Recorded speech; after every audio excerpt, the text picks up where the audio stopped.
Right, I really hope this one works this time. Hello everybody, welcome to Tactica Imperialis and to another live stream. That button is further down than it should be. Yes, hello everyone, welcome to a live stream, and hopefully we're not going to have the same technical difficulties we had on the last stream, because I really can't be bothered with those again. So, the purpose of today's stream, I had planned to do this from Tuesday's stream, is I have picked up a very special something, which is obviously hinted at in the title of the stream, and that is, of course, Daughters of Khaine. I have a copy of Battletome Daughters of Khaine, and I've had a read of it. I read it yesterday after I bought it, and of course, there are many things to discuss. I'll be going through a chunk of it today, just going through it, just explaining the rules that we've got, because some of it obviously wasn't on Warhammer Community. Some of the extra bits that we've learned, maybe some lore insights. I'll make sure this is clear. This is a French version of the Battletome. So if I just show you, actually I'll just show you the back. That's in French. Offrez les cœurs de vos ennemis à Khaine. I can't really do anything different, so there will be things I can't physically translate, or at least I'll be rough translating, not perfect translating. So bear that in mind. What are you shouting at me for? Resolution. Okay, that's fine, I don't care. Hey up. I can talk about like stuff that's going on with France, but there's only so much insight I can offer, because I think there's probably going to be things that are exclusive to me, so I can only say that. Am I going to get Morathi? Yes, I am going to get Morathi, but not urgently, because, as is sort of mentioned, I'm in France at the moment, and getting Morathi home is a complete no-go. That's just not happening. It's just not happening. It's just my Stormcast, so I'll not get Morathi immediately. However, next semester, so from September onwards, when we start an Elfin Adventure Season 2, I will be getting Morathi. Yeah, whatever, sure. So yeah, I'm quite happy to start anywhere, really. I'm happy to start talking with lore, rules, and whatever goes, really. Are there any other Elven groups talked about? Vaguely. So we get a little bit of insight into how the elves came to be in the mortal realms. Oh no, what? Sorry, hang on. Apparently there's low output. I'm not dropping any frames. So if you guys get lag, do tell me. If I'm getting lag, tell me.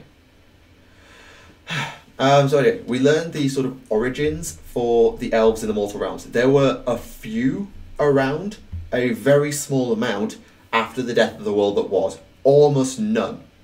Because when Morathi got herself free from Slaanesh, she didn't find a single one. She didn't find one in her travels. I believe it was in Ulgu where she landed, or where she turned up. I think it was in Ulgu, hang on. La Mer Ombralique. Yeah, she was in Ulgu. So she was in the realm of shadow, and she didn't find any elves. Now there were some elves, and I think they were in Azir with Sigmar. However, there was a scheme put in place to capture Slaanesh, because Tzeentch may or may not, and this may just be with my translation issues, Tzeentch may have accidentally sold Slaanesh out to Teclis, because Teclis and Tyrion do seem to be pseudo-separate entities at this point. Okay, good. No lag for you guys. That's just stellar. So Teclis found Slaanesh through some sort of clever vision. How does it read it? Following the destruction of the world that was, the Prince of Chaos disappeared. This wasn't by accident, because the god sort of spread himself out in order to digest the feast of millions of elven souls that he had consumed at the end of the world that was. Alas for the young god, as it's written in French, he could not hide from Tzeentch, whose complex maniacs, something, Actually, I'm going to go and Google what that word is. I'll talk about painting in a bit. Just hang on a sec. So what's this word? Manigance. Sorry, I mostly know these words, just the odd one. Shenanigans. Okay, so through Tzeentchian shenanigans, Teclis learned where Slaanesh was. So Tzeentch may or may not have sold Slaanesh out. Yeah, machinations, shenanigans, that sort of thing. Tzeentch sort of sold out Slaanesh to Teclis by mistake. At that point, Teclis and Tyrion, along with Malerion, set up a plan to capture Slaanesh. That was the plan. However, they couldn't do it. They needed Morathi. Now, Morathi had already become part of the Grand Alliance and then had run off after having her snake form revealed by Nagash by getting her very annoyed. I think that's how it went anyway. Was that it? Yeah, that was it. Nagash annoyed Morathi. Morathi accidentally slipped into her snake form, because that's what happens when she gets mad, and she ran away in shame. So, Malerion, I think, was it Malerion? It was either one of the elves' gods, so Malerion, Teclis, Tyrion, hunted down Morathi, and they found her in Ulgu, I believe. And they basically combined the powers of Haish and Ulgu in order to trap Slaanesh in sort of a realm between the realms. Is that how it's sort of done? What does it say? Yeah, during this time in the Crépuscule Caché, which is a sort of place between the realms. Is that? Yes. So Teclis, Tyrion, and Malerion set into place a stratagem to capture Slaanesh in order to hold him and to trap him in Ulgaish, the Crépuscule Caché, a negative space between Haish and Ulgu. So that's where Slaanesh is, and through Morathi they were able to capture him, and not only capture him, but begin to siphon off the souls that Slaanesh had captured, and that is where the elves in the mortal realms pretty much all come from. They were divvied up between the 3 or 4 parties. I think 4. I think they were split into 4. Although it could have been 3, it's not super clear. And basically, that's where the elves come from. Morathi shaped hers into the Melusai and the Kinnerai, particularly the Melusai. And it also goes on to say that in Haish were born beings of light and angelic creatures of reason. Whereas those of Malerion, led to Ulgu, were forged in something darker, something majestic and terrible at the same time. That's what we know about the other elves, if that's any help at all.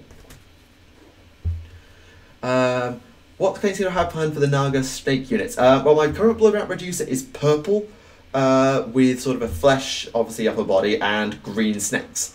I'm not sure I'm going to stick with that. I might have to completely redo the army, because I'm sort of having to work out which covenant or coven I want to follow. And that will sort of help dictate the overall armour scheme of the army a little bit, and that might influence the snake scheme, if that makes any sense. Somebody pointed out from some of the leaks from the Daughters of Khaine Battalion that there might be sea elves, Idoneth Deepkin. Now, yes, they're mentioned. They are mentioned. Right, let me find them. In Gyron, bands of Idoneth Deepkin emerged and capture a pèlerinage de guerre, a sort of war host of one of the temples, La Craith, as we call it, the Craith. Alariel, and these witch elves were helping Alariel during the war in the Realm of Life.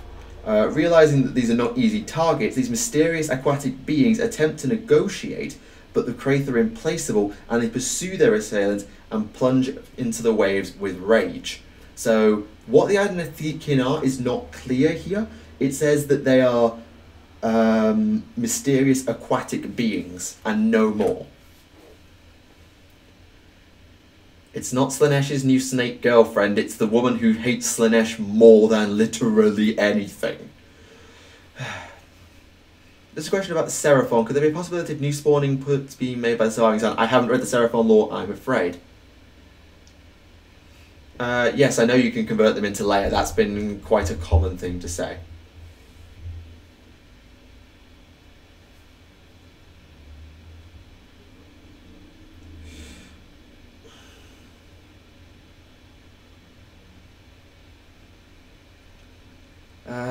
How does the Imperial Guard combat the Eldar? The same way they combat everything else. Lots and lots of guns.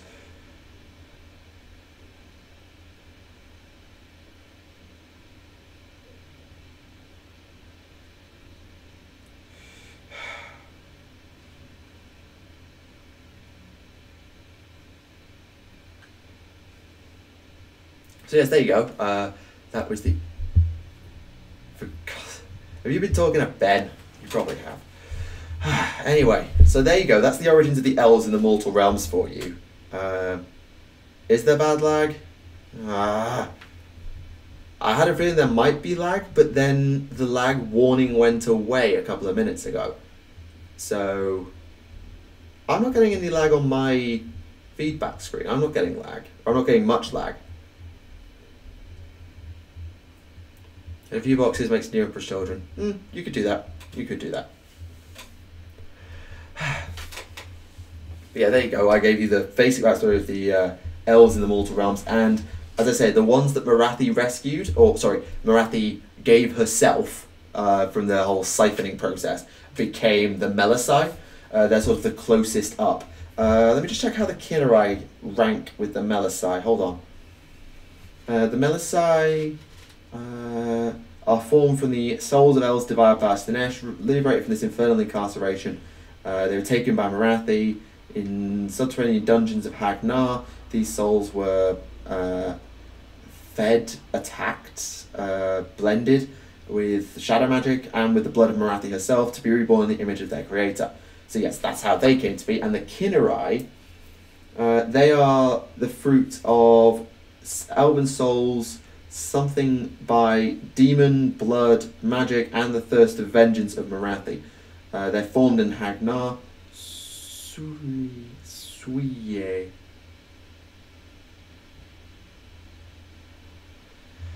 The interesting new box game sneak peek that includes Necrons and Salamanders. I haven't particularly looked at it. I haven't particularly looked. Have you painted Nagash? No, I don't own Nagash.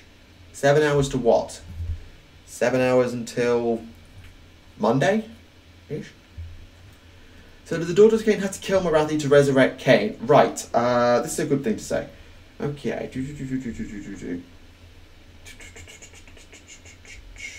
Where's the bit about Khaine's heart? I saw it a minute ago. I saw it like 2 minutes ago, this little paragraph. Right. Morathi was convinced of the destruction of Khaine when her rites of blood stopped, rejuvenating her, and she was forced to use shadow magic to regain her sort of espérance de vie, so I hope for life. The history that she had learned, or the story that she had learned, the existence of the elfic gods was cyclic, and that if a part of them subsisted, it could be returned to life. So if a part of Khaine is alive, he can be brought back to life. Even though the construction of the Temple of Hagnar had begun, she searched for traces of the disappeared god. Khaine was a luau d'espoir, something of hope, and a plan started to form in her intrigued spirit. Alas, her searches, both physical and mystical, found no trace of the elven war god until she heard in a dream the beating of his heart. Guided by its presence, Morathi took on a quest which took all of her cunning and her esoteric talent, and she finally found what she was looking for, the Iron Heart of Khaine. It was intact and started to beat anew with power. The treasure was guarded by Caribtar, the father of the Charybdises. Knowing that the god animal was resistant to sorcery, Morathi was forced to use seduction. And she wished to sort of separate the heart before attracting the attention of another, in particular of Malerian. She didn't want to catch Malerian's attention. The two of them don't really get on. But as soon as she tried to take the object, something happened and she was forced to fight the Charybdis. A massive fight followed, took 13 days, and Morathi was in her true form. She sort of trapped the animal between its sort of... I know that word. Nevertheless, Karatar did not lose consciousness before strike. Yeah, she basically choked out the father of the Charybdises. And at that point, she took a really mortal wound, but only by absorbing the power of the Iron Heart of Khaine did she survive. And then she returned to Hagnar. She still has the Iron Heart of Khaine. However, as far as I remember, I'd have to do a lot of digging to find it, because here. Yes, this is on Morathi's page, by the way, so there's some lovely artwork of Morathi. So, let me see.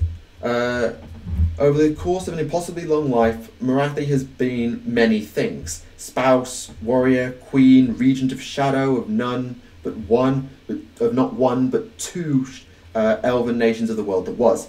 She was the high priestess of elven gods, the concubine of demons, and the mother of a son raised to divinity. During all this time, she was a dispenser of half-truths and a manipulator such that entire empires moved on her orders.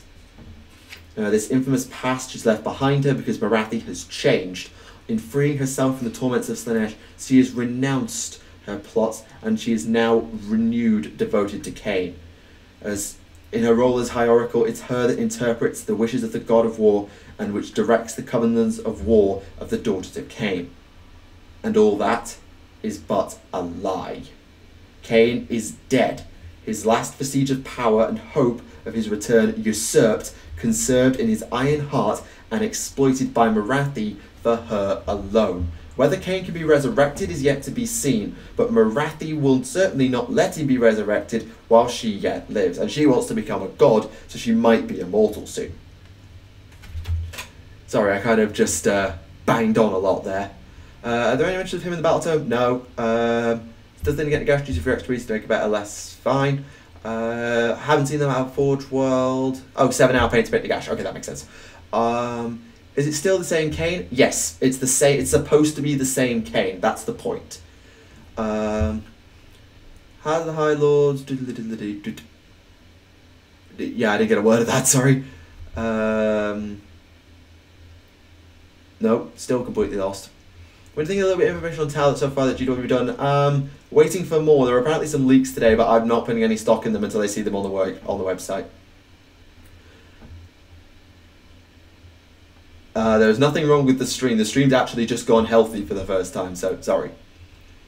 If those traits are true, then okay, there's some intrigue there, but I'm not putting any stock in it.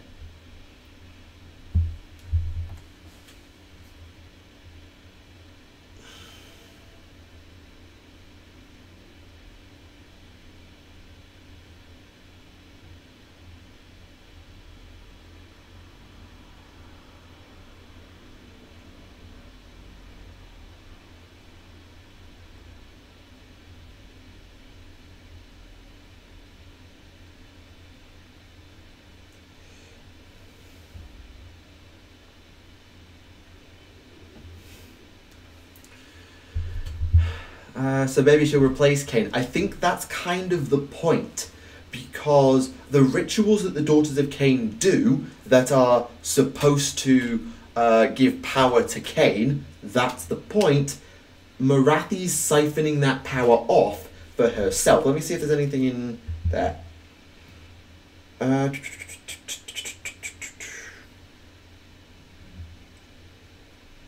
Yes. Morathi plays the most dangerous of games because she speaks in the name of a dead god and gives her own directives to a growing order of fanatical warriors. However, she persists in taking the force from their the power of their offerings of blood, and drains the Iron Heart of Khaine, extracting all the power possible from its ventricles of metal. So I think that's what she's trying to do. It is actually is it the same Khaine from 40k? this is an odd one because the Elven gods of old and the Eldari gods of old are the same names. Asayan, Isha, Khaine, Vol, those names are the same. Whether they're exactly the same people, a la Khorne, Slaanesh, Nurgle, Tzeentch, I think they are, but they're treated as being separate characters with the same name and personality. It's kind of, they're not like knockoffs of the other, but they kind of are. Yeah, the tome is fascinating.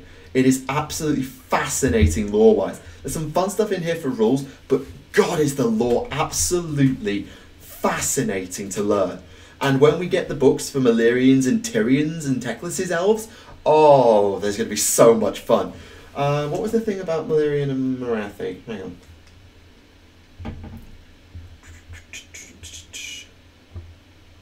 Yeah, because Morathi and Malerian worked together at first to sort of found Drukiroth, the capital of the largest of the 13 domains of Ulgu. So that helped. And Sigmar helped them as well, and they joined the alliance together, helping to bring civilization. Yeah, the only elves they could find were in Azahheim. But different universe. Yeah, same people, different universe. That's a good way of saying it. Any news in the next battle tome? GW released all the death battle tome for Nagash's Legion. After Daughters of Khaine, it's Tau for 40k. After that, we're not sure. I haven't seen anything, but then again, I don't look that hard. I expect we'll get something. I'm going to go out on a limb here, and I think we're going to get something for Destruction.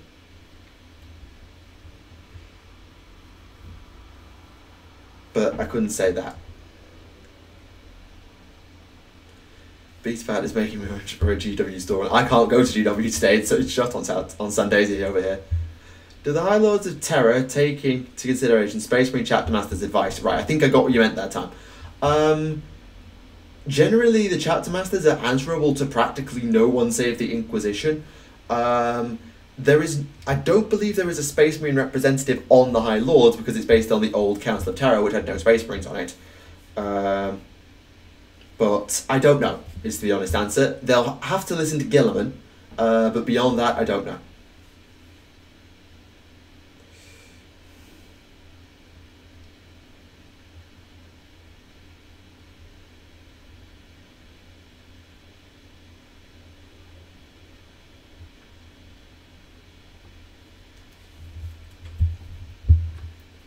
Yeah. I'm also happy to talk about the battle turns into Sea Elves. Oh, right, Sea Elves. Did I come across the Sea Elves? Like I said, I mentioned earlier the Idoneth Deepkin. They're not mentioned as being elves at all because they're in Gyron, and that makes very little sense. Let me explain about the elves.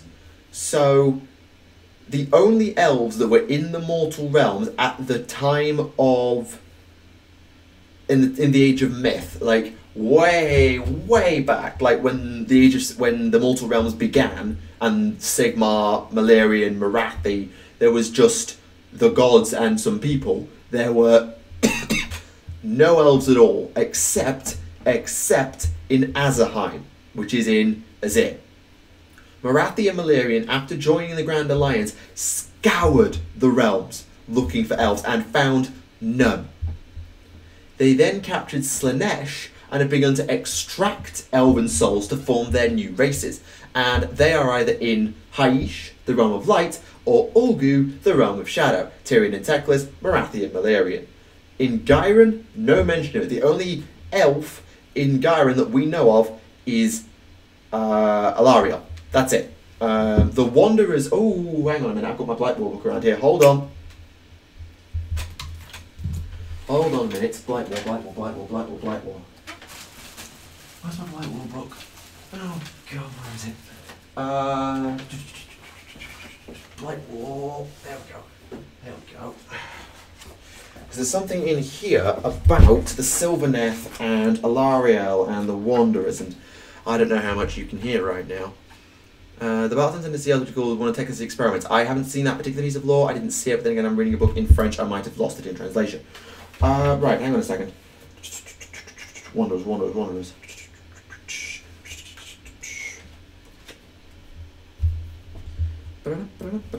I was sworn there was something in here about the Wanderers. Wasn't there? Yeah, here we go. Yes, there were elves in Gyron, the Wanderers, but they all legged it to Azerheim when Nurgle invaded Gyron. That's how that happened. That's what I was thinking of. Still find it weird that Daughters of Khaine are part of the Order battle term. Actually, it's interesting that they sort of explain that a little bit. Like, they don't like being dead, and they don't like destruction because of, well, the destruction it causes. And they hate chaos with a passion. Like, more than perhaps anyone else, they hate chaos. So, that's kind of why. It's sort of order by default. Morathi joined the Grand Alliance with Malerion way back when. And in the Age of Sigmar, hang on... of Elven Souls and Empires... The Age of Chaos... Let the blood flow. Right, here we go. Age of Myth, Age of Chaos... Age of Chaos... Where's the Age of Sigmar? Storm of Sigmar. Alright, here we go.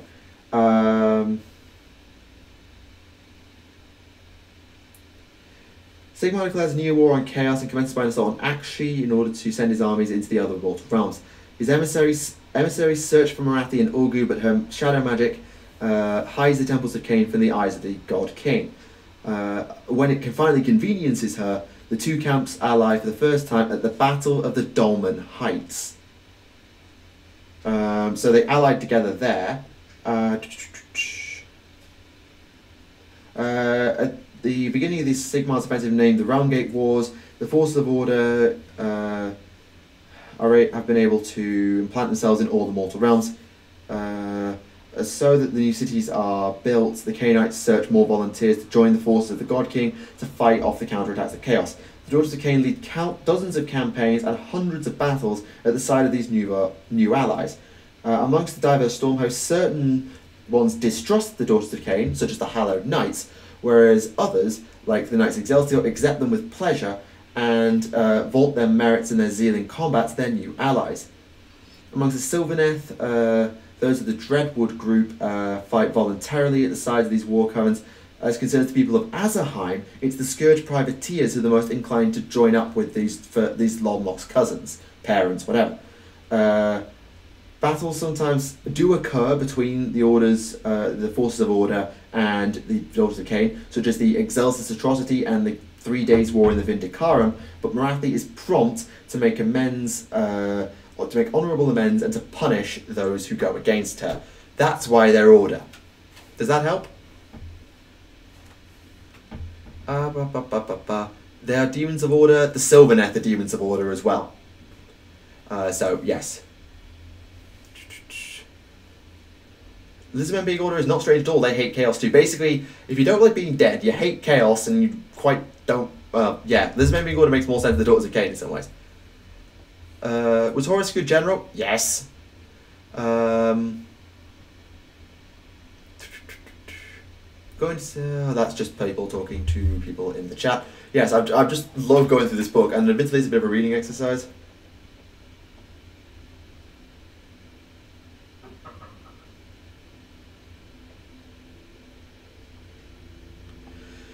Yeah, I really do quite enjoy this book. If I haven't made that abundantly clear, I really do quite enjoy this book. Yeah. Oh, what's the score of the football, by the way? Because I don't know if we're playing at the minute. And Salford, actually. I want to check the Salford score. Treemen have demon keyword? I don't know. You'd have to look that one up for yourself. I don't have the Sylvaneth battle tome to tell you. Oh dear. Good. Damn. Good. Order versus Chaos, yeah, sort of, yeah.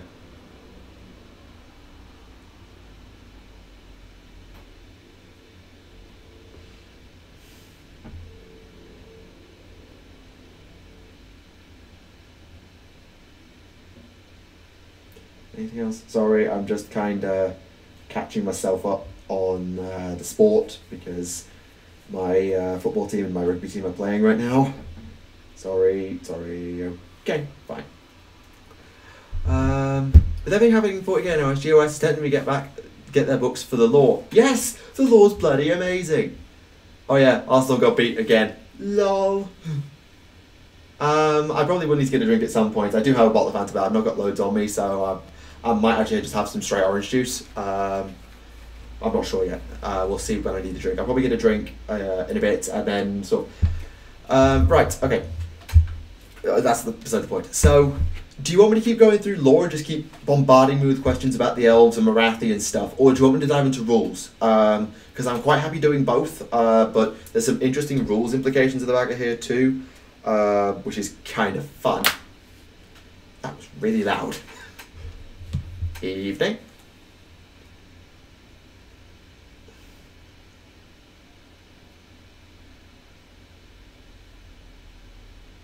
Now.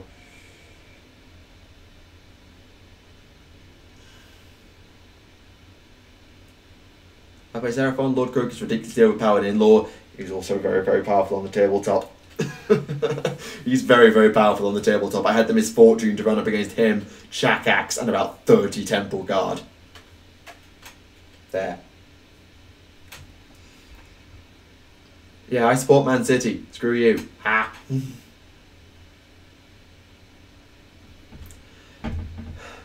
Do both, sure, but what do people want to know about first? Because I'm quite happy to talk about lore all day.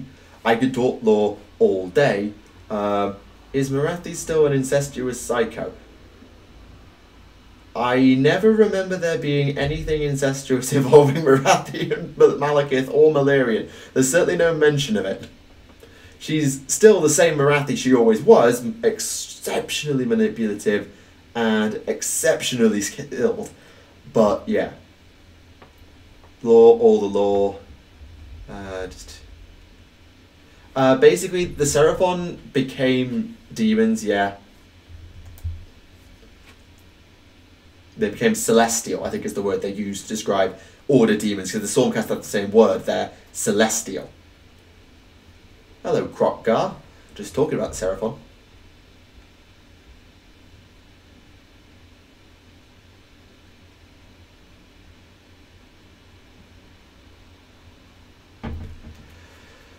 Alright, well, okay, let's do something that's both lore and gaming then, and let's talk about the war covens.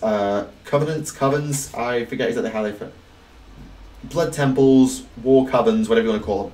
So there are 4 that have got rules, and there's a 5th one named.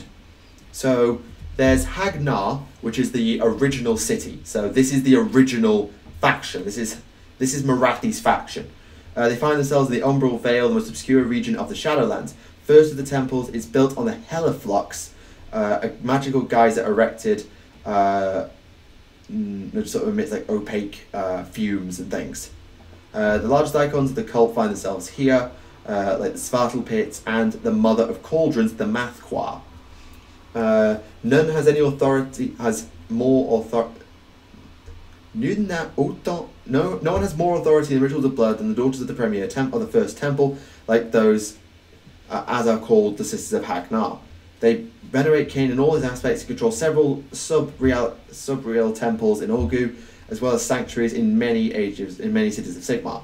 Always ready to make offerings of blood, no war coven is more prompt than Hagnar to go into combat. Oh, Lord Croak on a Balewind Vortex. Get in the bin. Didn't the sun become a god as well? Yes, Malekith, he became Malarian, he is a god.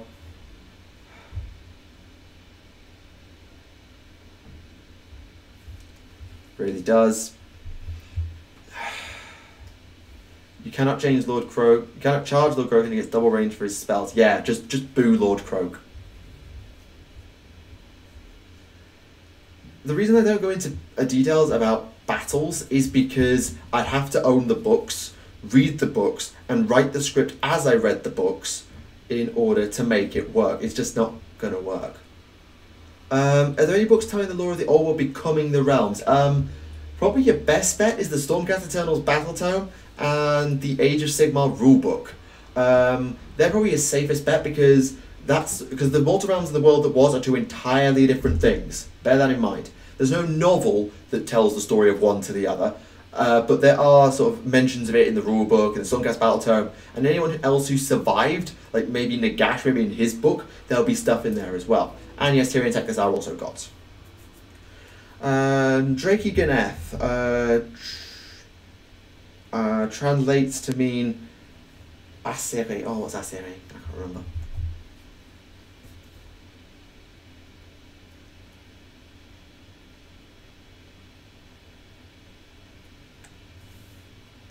Tuas Asiri. Okay, hang on. Tuas Asiri.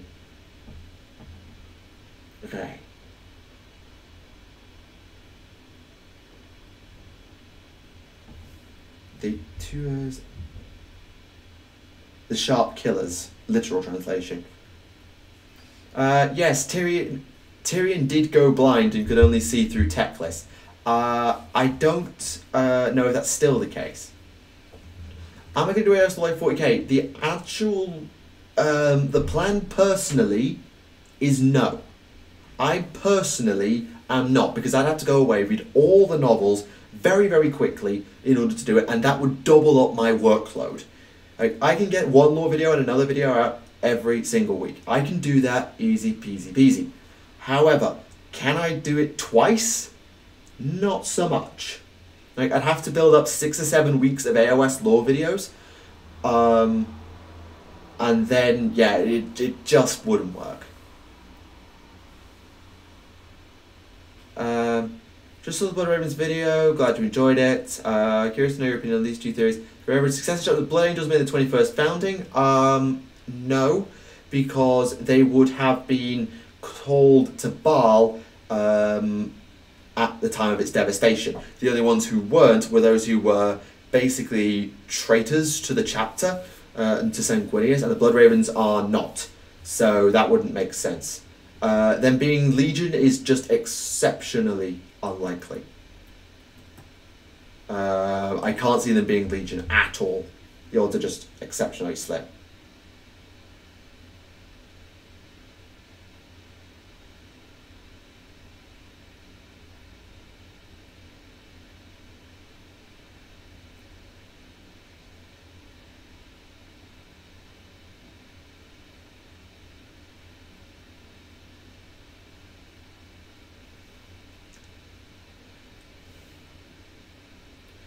Just sort of shopping lists. Great.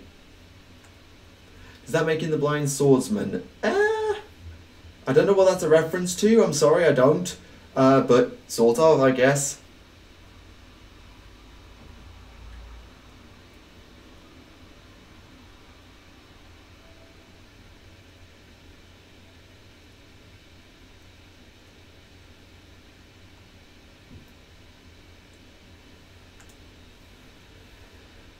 Yeah, right, where was I? Drake Ganeth, the Sharp Killers. The principal temple finds itself in the Fuarthorn deserts, where their pilgrimages and other temples are spread across all the realms. The elders of this sect are the most known of all the Daughters of Khaine, and few cities of Sigmar have not helped in their ritual martial demonstrations. For Drake Ganeth, it's the fatal strike that honours Khaine the most, in particular decapitation, and the sect is sort of nicknamed, I'm assuming that's the decapitate? No. Bourreau. I don't know what that word is. Bourreau. See, this is why I like buying French Warhammer books, because you just learn so many. Tormentors. Bourreau is executioner. Okay, they're the executioner cult. Okay, fine. What kind of god is her son? Shadow. Yeah, Malerion is, like, Morathi is the Shadow Queen, and I get the feeling Morathi, Malekith, Malerion is the Shadow King, though I don't know. Pretty thousand, I'd love to see an AOS story video they do 40k ones. Now, I need to put this out very, very carefully. Just because I'm not doing AOS lore does not mean there won't be AOS lore on the channel. Bear in mind, as much as it's been me pretty much the entire time, I don't do this alone. I might be able to get one of my friends to do it for me. If we can, great. If we can't, I apologise. But there are other AOS lore sources out there that you can go and watch. Where was I? The warriors Dragoneth throw aside discretion and never search to deceive their victims. Their war covens will even announce themselves to the enemy before fighting them through like barbaric processions in order that all are witness to their murderous talents. They laugh at the other daughters of Khaine who are like more secretive and reject the use of poisons because they firmly believe that a warrior has need of nothing else than athletic grace and a talent with blades. Yeah. Witch elves do have a flip ton of attacks. Yes, they do. So Hyperion became god of light so the blind can make the blind. Yeah, well, Teclis is there too, bear in mind. Witch elves themselves have 2 attacks. They get +1 if they're dual wielding, and they get +1 if they're near to a hero. So they can get 4 attacks each. It's actually even worse.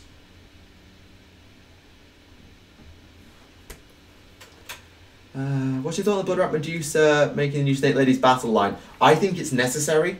Well, I don't know if it's necessary, but I think it's a really nice touch.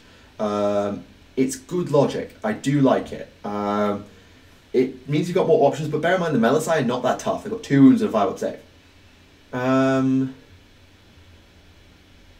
There's 30 attacks on squad of 10 Witch Elves, assuming they don't die. Bear that in mind. They have to not die.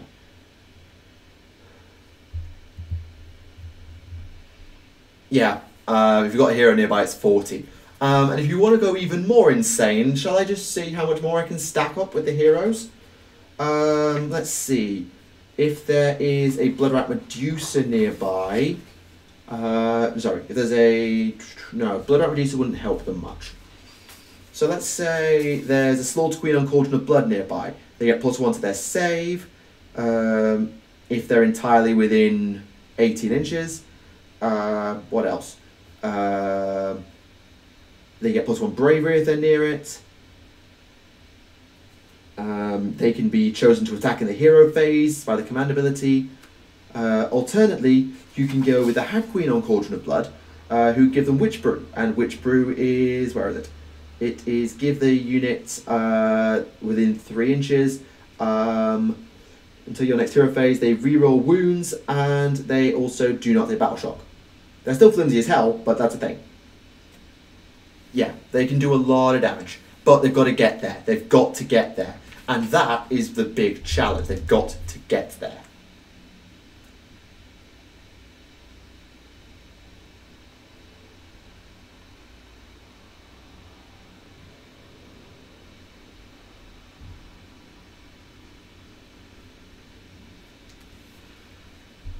Yeah, I know they even out-attack like, the Khorne troops, but yeah, admittedly, against Khorne, they might be actually really, really dangerous. But against anything with armour, they're not going to do much, because they've got no Ren, damage 1. Is it 3s and 4s, their attacks? 3s and 4s? Yeah, 3s and 4s. And not everybody's going to be within 1 inch, bear in mind. It is very, very good. It is very, very good, but it's just got to be something to consider. Movement 6, not movement 8. Movement 6. Movement 8, you're thinking of the snakes, I think. Yeah, the snakes are movement 8. The girls are movement 6. Am I going to get Morathi? I've said this earlier. Yes, but not immediately.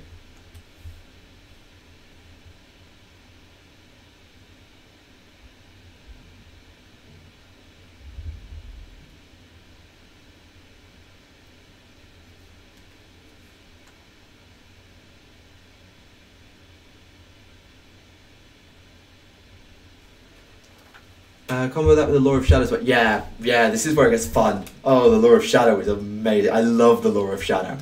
So the Lure of Shadow, Shadow Steed, give the caster move 16 for a turn, which is nice. Run and Charge is their Musician. Musician gives them Run and Charge. Pit of Shades, that's not a buff, but it's Mass Murder, which is hilarious. Symmetrical Dance, literally, which allows you to swap the position of 2 heroes. Okay, I'll go through the spell list for you here. So Shadow Seed, casting value of 5. The caster can fly and has a move of 16. Now, the only casters in the army, I need to point this out, are Medusae and Morathi. That's it. You can't do this to a Hag Queen or a Slaughter Queen or whatever. Only Bloodrat Medusa, Bloodrat Shrine, and Morathi. Morathi in her big form can already fly. Bear that in mind. In her small form, she can't fly. Something to consider. The Battle Tome looks great. Don't know about powerful, but it looks great. Pit of Shades, casting value of 7. Choose an enemy unit visible within 18 inches. Launch 2 dice and add the results. This total is superior to the movement of the enemy unit. They take a number of mortal wounds equal to the difference between the two. So 2d6 minus move mortal wounds. Lovely, lovely, lovely. If your movement 4, then you're boned. Symmetrical Dance, casting value of 4. Choose 2 Daughters of Khaine heroes within 24 inches of the caster. If both heroes are not within 6 inches of anybody else at all, swap places without finding themselves within 3 inches of an enemy. So if you swap, oh yeah, Doomfire Warlocks as well, sorry, yep, Doomfire Warlocks, but they're move 14 already, so it doesn't so much apply to them. Oh, Morathi in her flying form, slightly disappointing, it's about the move stat. But to be fair, the average thing in the game is move 4 or 5, so they are actually statistically faster than average. Symmetrical Dance to say, that's going to be really powerful for, say, I've got a priest on 1 wound, and a Morathi has just transformed at the back of the board. Right, swap, and I'm just going to throw Morathi about 6 inches away, and she can just charge immediately. Oh yeah, I love it. Love it, love it, love it, love it. Poor dwarves, that spell bleeps on them. Oh yes it does. Oh yes it does. It also dumps on Stormcast Paladin to a move 4, bear that in mind. The Withering, or as it's called here, Weakening, Affaiblissement. Casting value of 7. This is actually a spell innate to Bloodrat Medusae. They know this even if you aren't taking a Daughters of Khaine army. Oh god, Saurus, yes, that bird is Saurus, yes! Screw Saurus! Sorry.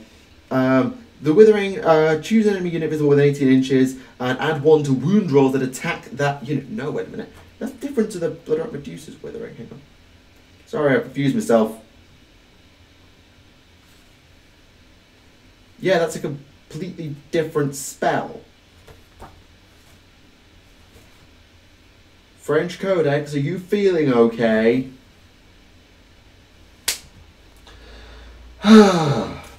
There's 2 spells with the same goddamn name.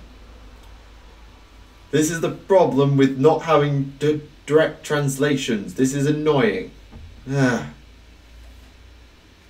So, the Law of Shadows Affaiblissement goes as follows. 7 to cast.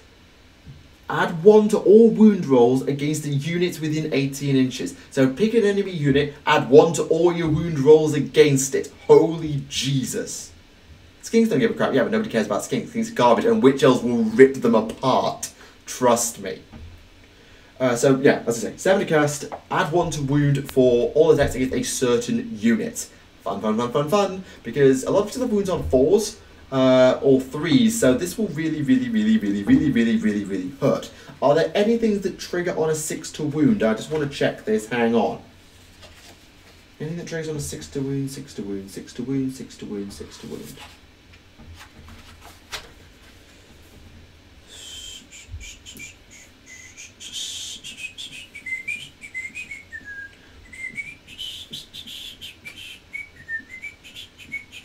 That's what's one to hit. I think that's a command trait, isn't there?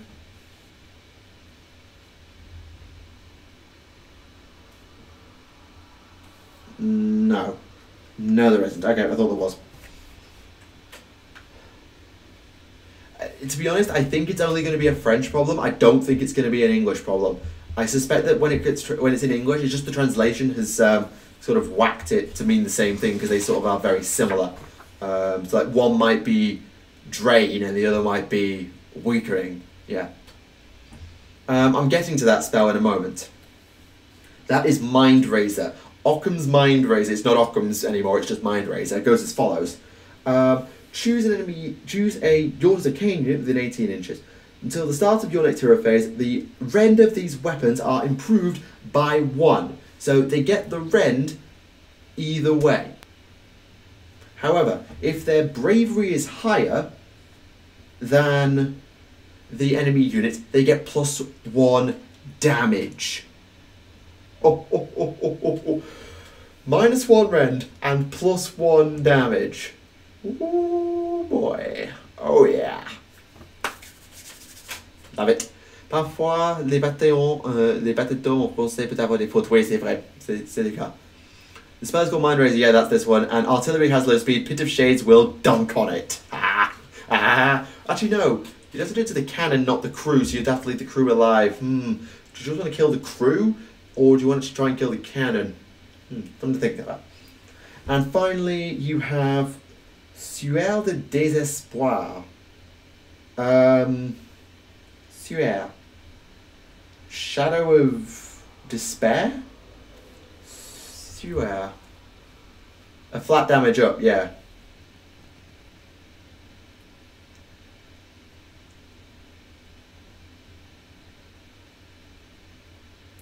Let me just check Sueur. Give me a second. Yeah, so go back to the scenario about 40 attacks from 10 Witch Elves. Now imagine them with 1 rend and 2 damage. Holy Christ. The damage output. Oh, and you also put Witch Brew on them, so they're also rerolling to wound. You could cast the Withering, so that they're at +1 to wound, so they're wounding on 3s. Maybe it's like midway through the game, so if you don't have Witch Brew, it's turn 4, you're rerolling 1s to wound anyway. You start to see how terrifying that is. There is some... Oh, Shroud of Despair. Right, that makes sense. Shroud. Isn't the artillery rule 740k? I don't know. I've never used artillery and I never will. Honestly, I don't tell you. Anyway, Shroud of Despair, cast by 4. Choose an enemy unit visible with 18 inches. Take 1 away from their bravery. If you roll an 8 or more to cast, take away -D3 bravery. Combo this with Mind Razor, and suddenly you're getting a lot more chance at damage too. Fun times abound. I love this book. I love this book a lot. There's some really terrifying things. However, the only weapons that can do it are Bloodrat Medusa, Bloodrat Shrines, Morathi and Doomfire Warlocks. Bear that in mind. And you will have to have a Legion's Daughter of Khaine to do any of that. Bear that in mind as well. Survive early game, win late game. That's basically how Daughters of Khaine work because of their blood rights. So they get more and more powerful as the game goes on, and also because they're a combat army. So,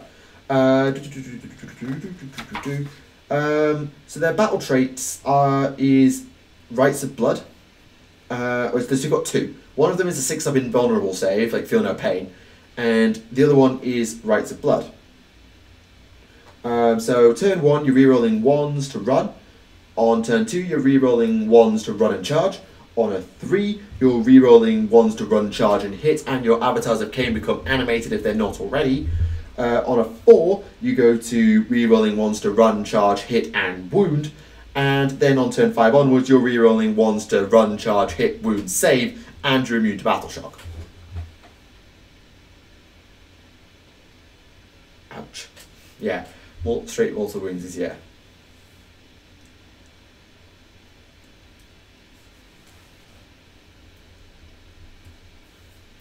40k can hit units they cannot see, and that's it. Oh, right, okay, I wasn't sure.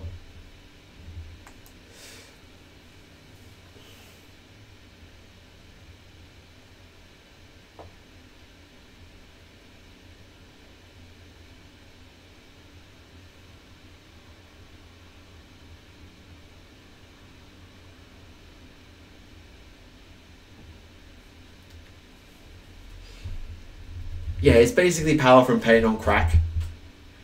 It is power from pain on crack, but bear in mind, you are still very, very, very, very, very, very, very, very, very, very, very, very flimsy. Please remember that. For everything I'm saying, you are ridiculously flimsy. Your basic infantry, 1 wound, 6 up save. Your elite infantry, 2 wounds, 5 up save. Your fast moving guys, 1 wound, 6 up save. Your monsters, 13 wounds, 5 up save. The only guy that's remotely survivable is Morathi, and she's still not that survivable. I'll get to that if people want to know. Les ailes me font pour que j'espère que je les affronterai pas avec mes serafons. Oh, j'ai vraiment besoin de lutter contre les serafons avec les filles de Khaine, car avec les Mélissa, on peut avoir des blessures mortelles, beaucoup de blessures mortelles. Il y a les sorts qui sont très puissants, les pierres, prières peuvent faire des choses aussi. Il y a beaucoup de blessures mortelles, beaucoup d'attaques, attaque. It's so fun. Glad to see it. Magic Wars incoming. Well, kinda. Like, Doomfire Warlocks can only cast 1, Medusa can only cast 1, Morathi in Mega form can only cast 1, in her Elf form she can cast 3, but yeah. There's gonna and your Slaughter Queens, which is the model for Hellebron, which is the one with the 2 swords, can also dispel. Bear that in mind too. Your Hag Queen, which is the one with the Witch Brute, can't, but the one with the Death Sword can, but she loses Witch Brute. Yeah, Gust of Wind and you'll die. Something to consider.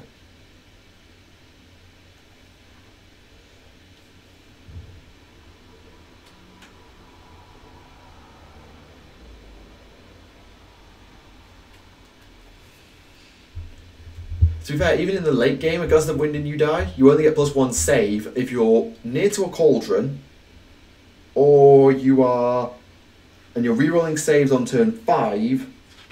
Is there anything else for saves? You've got a fair bit of healing, so you've got a healing warlord trait, you've got a healing relic somewhere, and you've got a relic that can heal you like crazy. Yeah. Oh yeah, Morathi also has double range on her spells. You can Arcane Bolt on turn 1. I forgot that.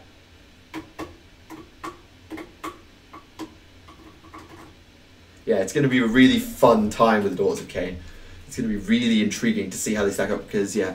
Have you bought or are you planning to buy Morathi? I am planning to in several months because I have to go home first.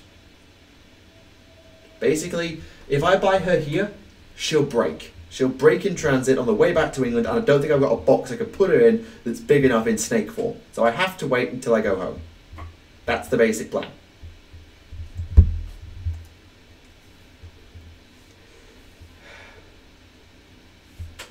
Well, they look good hiding behind my dispossessed. They don't hide.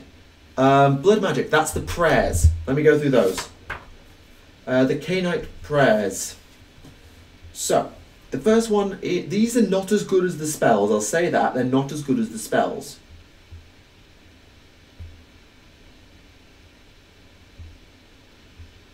Hang on a minute. So each priest of a Daughters of Khaine army knows one of these prayers as well as the ones they know elsewhere. You can either choose it or they'll launch a d6 on this table. Diddly-dee.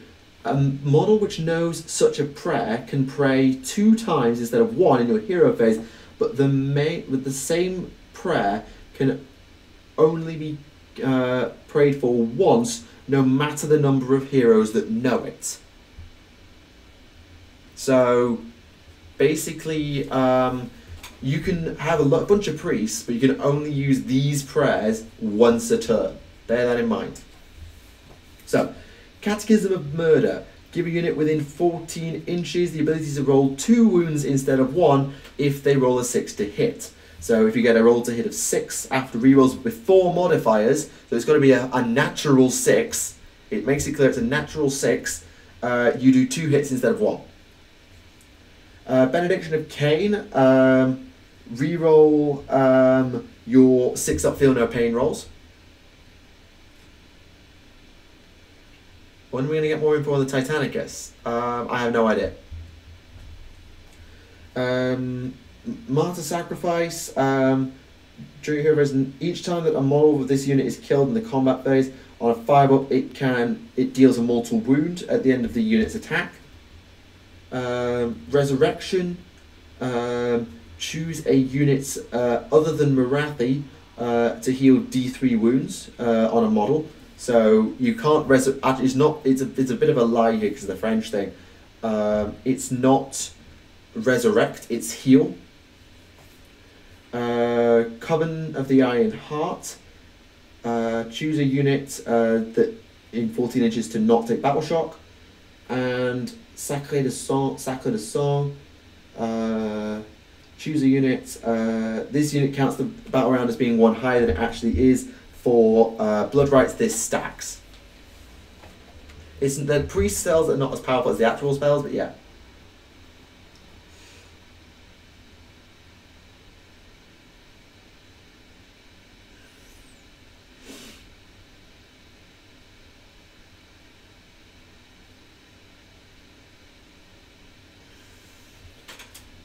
Mais je pense qu'ils auront du mal contre les Stormcast Eternals. Peut-être car les Stormcast sont très faibles contre les blessures mortelles et les filles de Khaine avec les Médusa, etc. peuvent infliger beaucoup de blessures mortelles. Ils sont très vite. Je dis oui, les problèmes de reine, l'armée de Stormcast est très forte. C'est un problème, mais d'ici là, je ne dirais rien en ce qui concerne qui est meilleur, si un est meilleur que l'autre. La magie qui est utile, oui, c'est quelque chose à considérer. Oui. Do the Witch Elves have an Avatar of Khaine? Yes, they do. Avatar of Khaine is 180 points, and it is a little bit of a wonky one.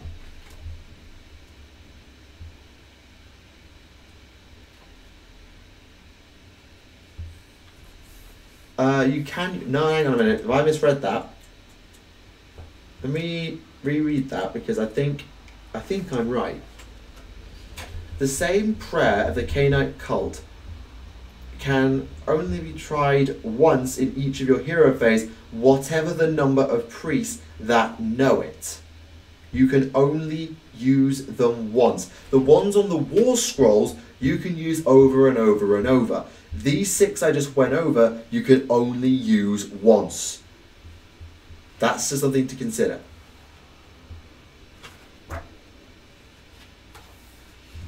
You don't assign the Avatar of Khaine to a unit, it just sort of does its own thing. So it's a 180 points, it's got 9 wounds, 4 up save, bravery 10 and a 9-inch move. It has a shooting attack with a 10-inch range, 6 attacks, 3s and 3s, 1 rend and damage 1. And its melee weapon is 2-inch range, 4 attacks, 3s and 3s, rend 2, damage 3. However, it can only be activated if you have used the prayer Wrath of Khaine. The Avatar of Khaine cannot move, shoot, nor be chosen to fight, except if a Daughters of Khaine priest has used the prayer Wrath of Khaine to animate it in the preceding hero phase. Even if this figure has not been animated, it is treated like a model in your army up until the enemy units which start their movement phase within 3 inches can stay in place or move normally. They don't have to retreat unless there is another unit from your army nearby. It has an aura of +1 bravery to all Daughters of Khaine within 7, but it can only fight, as I say, when it's animated. All I can say too about the druid is someone get this elf a shield. All the elves can have a shield. That's the thing. No, it's not just by the blood shrine. Any priest, so Hag Queen, Slaughter Queen, the Cauldrons of Blood. They're the 3 units that can activate it. I don't think Morathi is a priest. Hang on. No, she's just a wizard.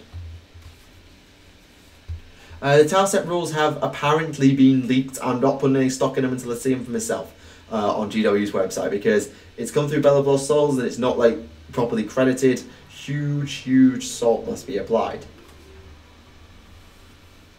Can I do book reviews? I used to do codex analysis, but that got old fast and people didn't really care because it took me too long to get the books, and I'm not very good at the game. So as a book reviews, I don't read enough. I do much of my research by like lexicon and stuff.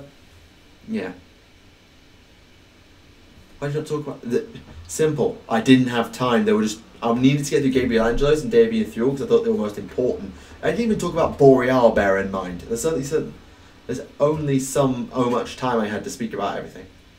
And yes, it does become animated from turn 3 onwards. By that point, your army's halfway up the board. So you've got to... But the prayer to activate it has infinite range. So as long as you have a priest on the board, on a 3+, it can do something.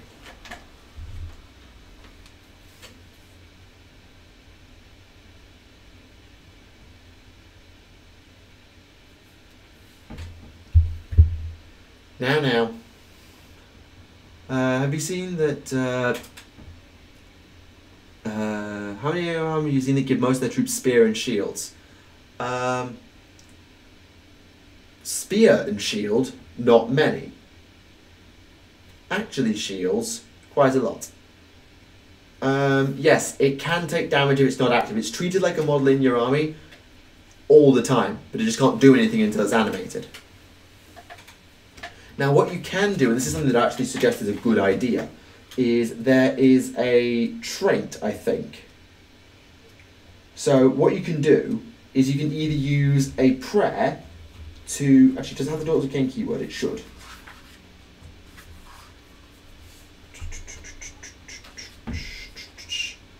Yes, it does. So you can cast a prayer on it to make it treat it like it's 1 round higher than it should be. So it can be activated permanently from turn 2 onwards.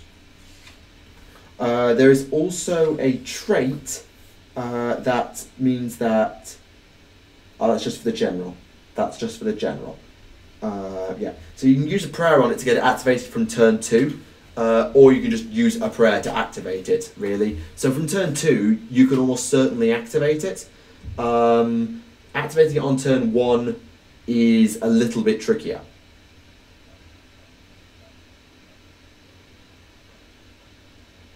Just want to know why it's happening. I don't know, I haven't looked into it. I'm sorry. I only had so much I could do in one go.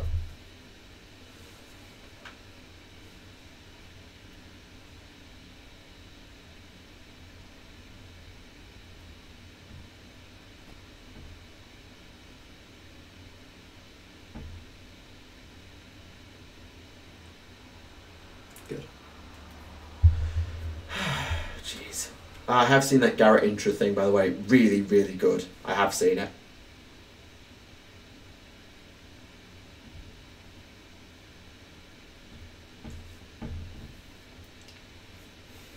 So yeah, is there any units you want me to go over? Do you want me to go over the battalions? I can go over some of the relics, or I can go back to lore. Let me know what you want me to do. Because, I mean, we've already been talking about the battle tone for a bit longer than I was expecting. But that's not a big problem at all. As the lore stated, there are only 3 Mortarks. I haven't seen that, and I haven't seen Legion of Nagash either, so I couldn't say. I couldn't say, unfortunately. Glad you enjoyed it in any event. Thank you.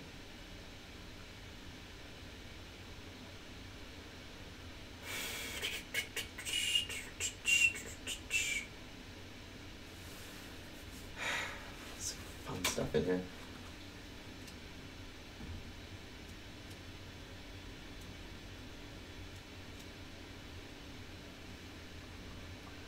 Fortisaurus warriors hitting on 3s with 2 attacks with the spear. Ow.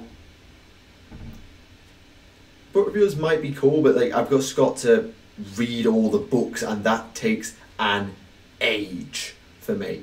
Particularly with the amount of other stuff I've got going on. Where's Liam and Ross? Nobody knows. Probably in the warp. Est-ce que les nouvelles unités de Tactica Khaine sont fortes? Un peu, je suppose. Pour moi, la reine de Slaughter, la Slaughter Queen, elle est plus puissante que le Hag Queen. En plus, on a plus de choix pour les vieilles unités, les celles de Slaughter, les Witch Elf, etc. Mais en ce qui concerne les Melusai, les celles de sang et les Bloodstalkers, oui, pas mal, un peu cher, mais 2 points de vie, sauf de 5 plus, 3 attaques, 3 moins 1 point de dégâts, et une attaque de plus qui peut faire une blessure mortelle. C'est pour les sœurs, et pour les archers, les mêmes statistiques, mais le arc c'est une attaque, 3 moins 1, et 2 attaques 3-4 en combat. Et si jette un 6 dans la phase de tir, c'est une blessure mortelle au lieu à la place du damage normal. Oui, pas mal.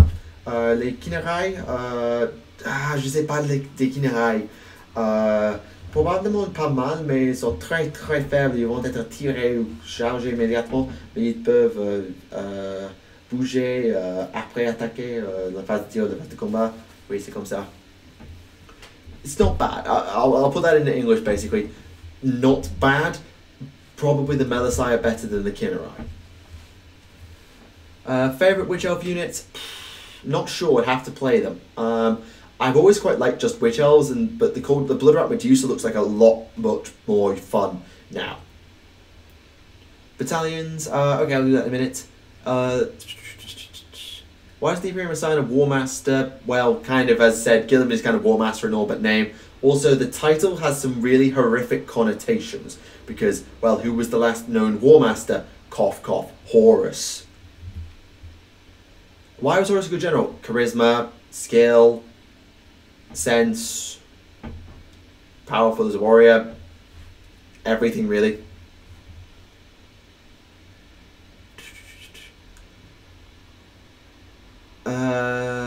Okay, that's fine. Okay, let's do the battalions. Okay, let's do the battalions. Now, there are 7. How do I get 6? These?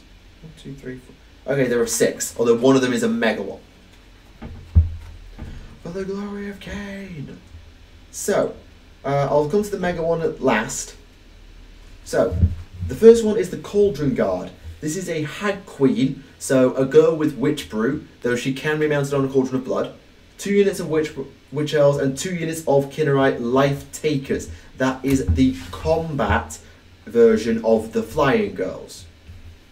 And for 80 points, I believe, no, for 100 points, all of them get +1 to their run and charge rolls, which will also be re-rolling ones on 4, bear in mind. Believed the Sabbath was a War Master. Yeah, but Lord Solar Macarius was a War Master, but he was known Lord Solar. It's just some people don't really call him that. Yeah, the last known War Master, Solar Macarius. He goes by the name of Lord Solar because that is a better title that has less connotations. So yeah, Cauldron Guard, 2 units of Witch Elves, 2 units of Life Takers, and a Witch Brew Girl either on foot or on a Cauldron with +1 to run and charge for 100 points.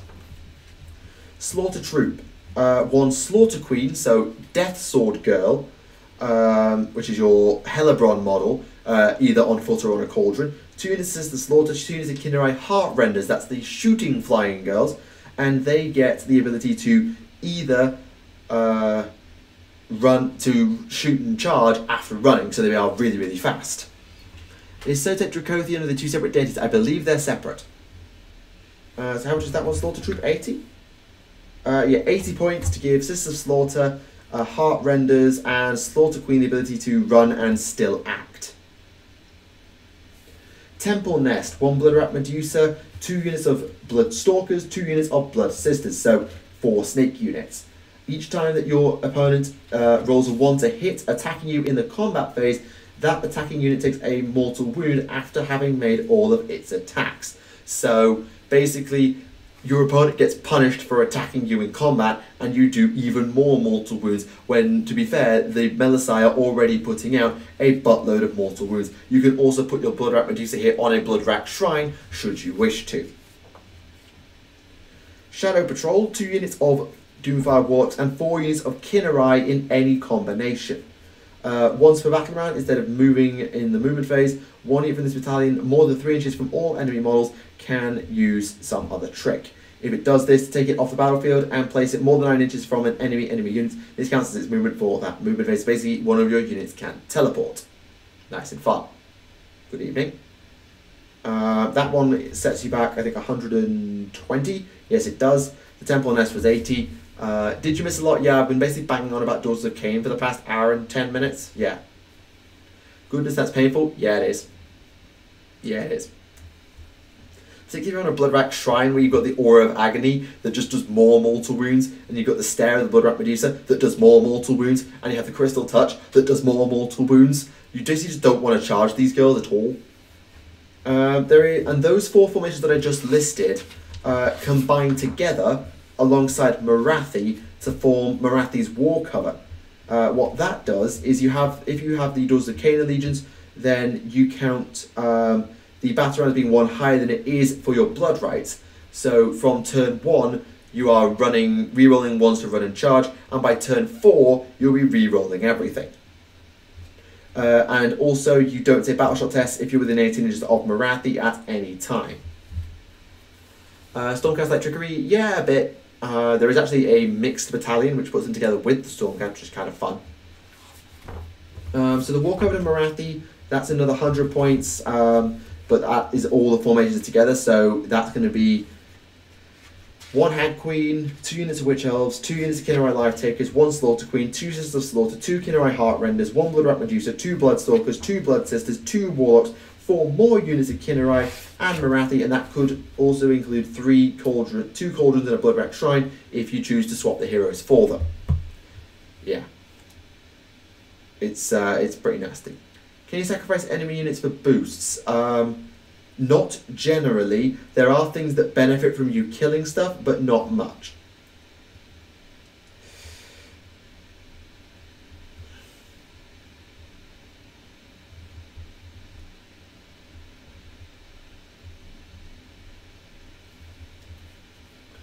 So there's a relic that when you kill something heals you, for an example, but there's not much that says when you kill something get a bonus. There's not much of that at all.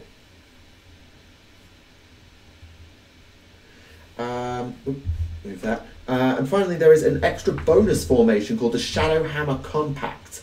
This is actually a mixed formation. Is it like a buff to playing if you kill things? No, there isn't.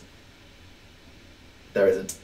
The Shadow Hammer Compact, 1 Slaughter Queen on foot. Excuse me. 2 units of Witch Elves, 1 unit of Kinnerai, either type. 1 unit of Bloodstalkers, so shooty snakes. 2 units of Liberators, 1 Prosecutor, 1 Judicator. And in your hero phase, you can pick 1 Daughters of Khaine and 1 Stormcast unit that are within 6 inches of each other, and they can either move, shoot, or charge in the hero phase, but they both must do the same things. They must either both move, both shoot, or both charge, or both attack, I should say. So it just allows you to do more stuff with your army, but you have to take a basic warrior chamber to do that. So I won't be doing it for a while, because prosecutors. I know otherwise it makes sense, but yeah, sorry, not going to happen.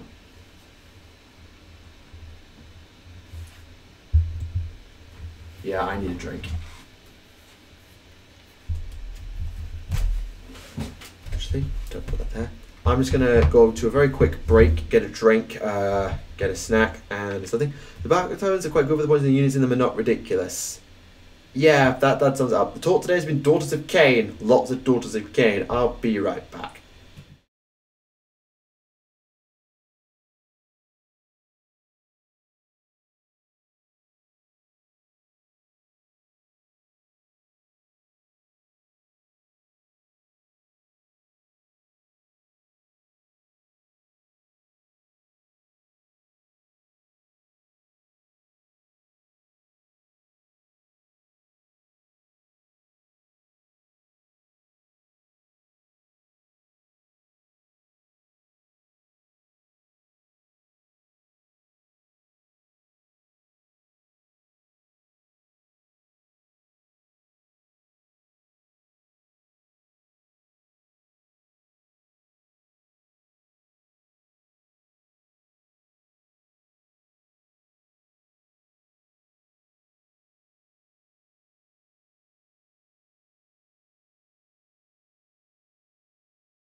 And we're back.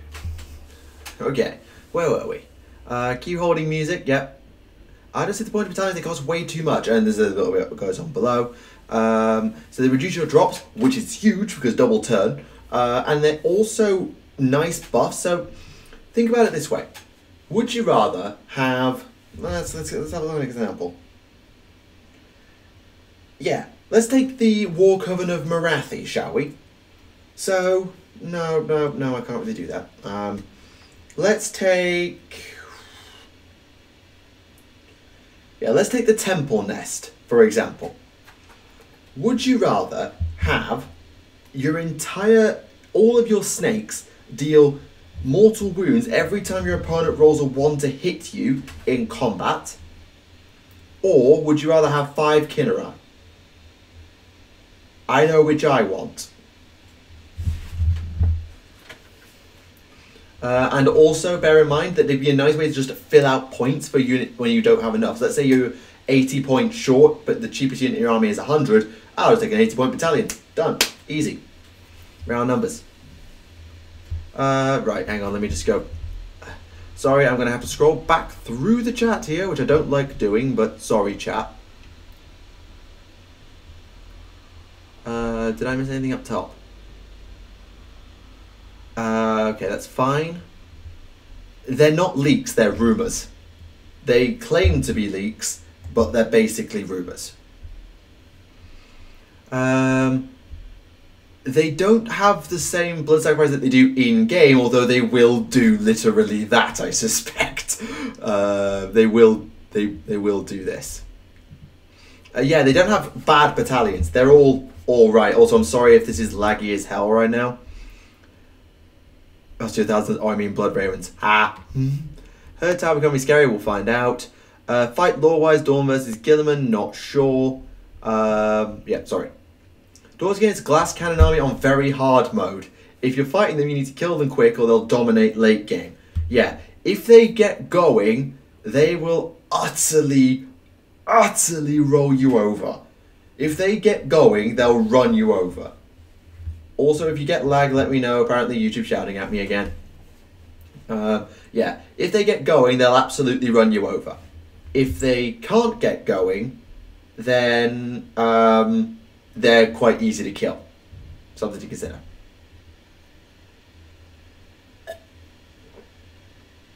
If they're 200 a pop, okay, I see what you're saying, but like 200 points for me is, do I want to give a huge number of units in my army a boost, or take a unit of paladins? When the idea is being spoiled and the Necrons come out, there were leaks alongside it. Not leaks, not spoilers. I'm not sure what you're on about at this point.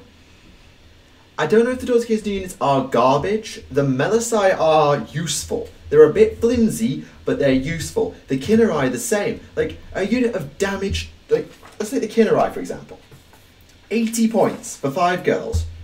And on the turn they arrive, they have, let's have a look. 2 attacks, 3s and 4s, no Ren, damage 2 on the turn they arrive. And they can then retreat 6 inches on a 4+. And they can deep strike. And if they stay in combat, then if you make a 6 to wound, they do a mortal wound.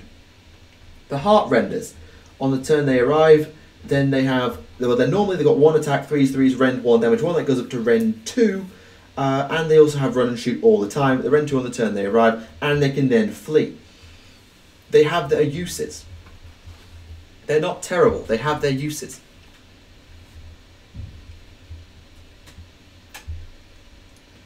Oh, sorry about the lag. I don't know what's caused it. I don't know why I've suddenly got lag. Because I had this earlier. I had this and then I didn't have it. And it sort of was fine. People said there was no lag. And now people are saying there's lag. I'm not dropping frames or anything. I'm not dropping frames. So it's not that. I'm not sure. I'm hoping it's just going to clean up. I'm sorry. 200 points a unit is angle. Okay, in different armies it's different. Tyrannosaurus Scarf, this anti-star host. Oh, that broken piece of garbage. Yeah, let's just give my entire army of immortal dudes +2 save. +1 of the Eternity Ward and +1 of the Formation, by the way.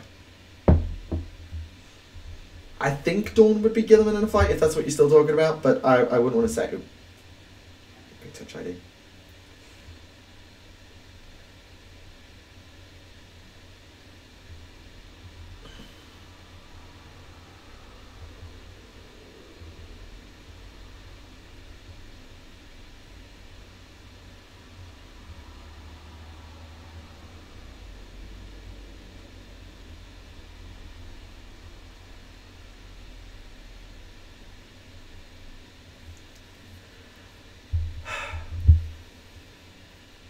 Last time I tried to get on my computer. Oh. I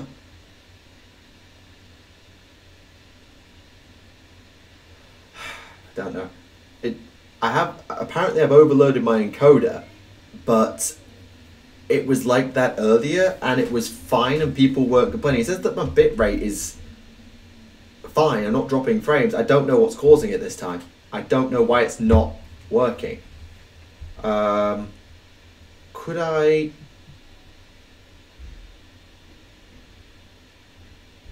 Could I turn down? No, I can't turn down the output without stopping the stream. Okay. Zangor Skyvisor wise each gets the hate. Yay. Reroll failed armor says, oh, is that what it is? It's just as broken with them. They're practically immortal.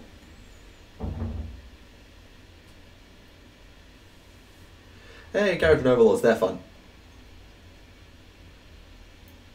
I'm hoping it's just going to fight its way through this lag, because like I say, the frame rate's fine, the bit rate's fine on my end. I don't know where between me and you it's going wrong. Or sorry, between my streaming program and YouTube and you it's going wrong. Actually, am I getting... I'm getting a very slight bit of lag on my output. It's not too bad though.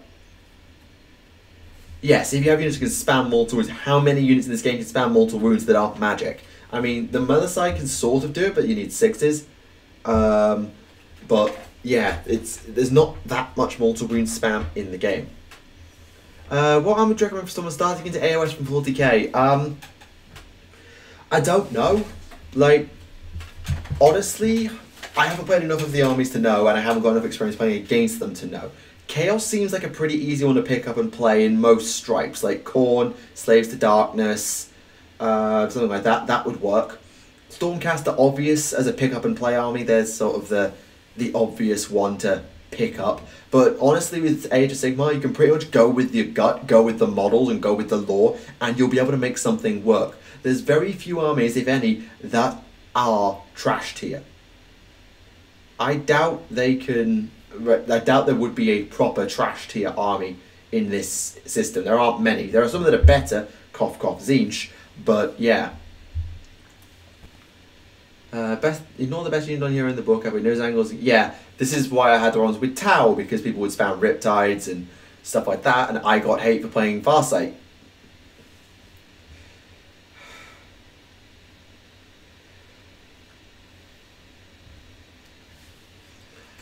Which games would make a Dawn character? They did. He's just got a model for 30k. 2 Grey Knights. Grey Knights and Necrons, right. Grey Knights, probably your nearest analogue would be something like Lizardmen. Tough, magical, on the side of Order. Don't think they get bonuses against demons, but they might against Chaos, so that's something to consider. Necrons, you probably want to play Death. Just constantly got more guys. Obviously, you got the aesthetic things like the pyramids and the tombs and the skeletons. And you've got plenty of options now with Legions of Nagash.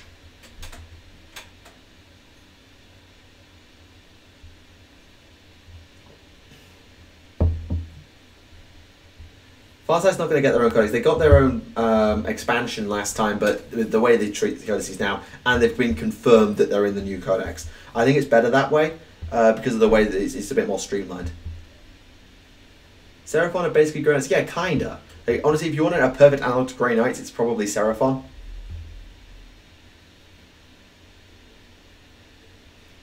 Not read the new Tau Codex. Are there any new big weapons being made for them? Not that we've seen. We'll probably find out this week. The Tau go up on pre-order next week. Oh, that makes me think. Hang on, let me just go check Warhammer Community. Sorry if this causes even more lag. But let me just go to Warhammer Community what the article today is, because that might actually talk about Tau. So, hold on.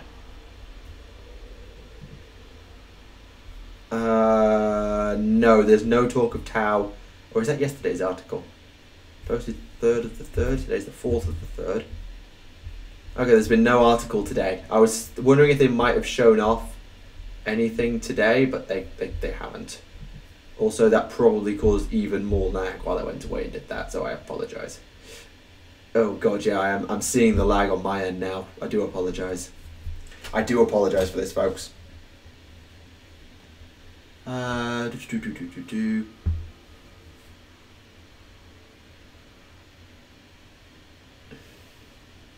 Lizards Field top tier, they are quite good. They are quite good. But then again, I've only run against them once with Stormcast, well, twice with Stormcast.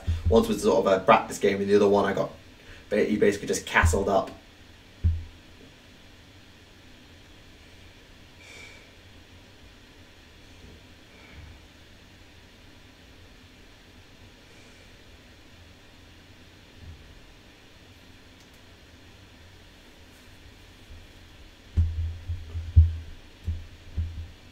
Were the worldies ever defeated in the Great Crusade? I'm trying to remember. I have to go back and check my video for that. Oh, I think I might have less lag now.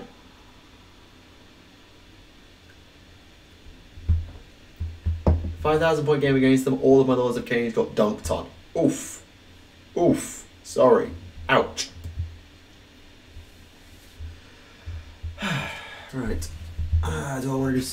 Do I want to do some painting, or should we keep discussing dots? Actually, chat, I want you to do me a favour. I want you to help me pick the Coven I'm going to run with next time when I get my Daughters of Khaine army. Can you do that for me?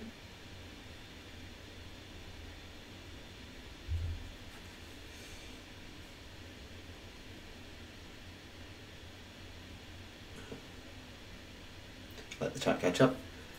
I love the Hell Cannon, doesn't you see it's fun? Yeah. Demons do better than Lizards 9 out of 10 times. It probably will depend a lot on the generals as well, but fair point.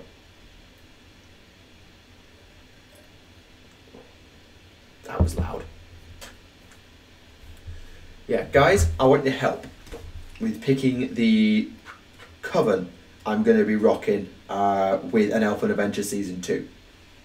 What kind of new faction do you want to see, and which one would you like to see return? Oh god, I don't know. If we're talking Age of Sigmar, I want to see the Grots, I want to see the Duardin, I want to see the Ogres would be good. There's so many options for AOS. 40k, I've got no idea. Any that let you paint like Dark Eldar? No. Covens are going to Stormhost, right? Yes. They are both colour schemes, and some of them come with rules. These ones actually come with rules. The Wolves didn't lose.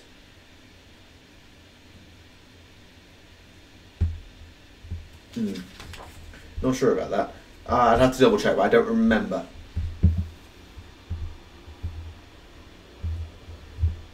Skaven have...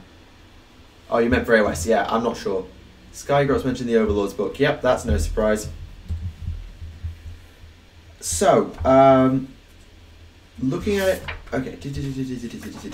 So, where was I? So there are 4 options I've got for me that can give me bonuses to my army.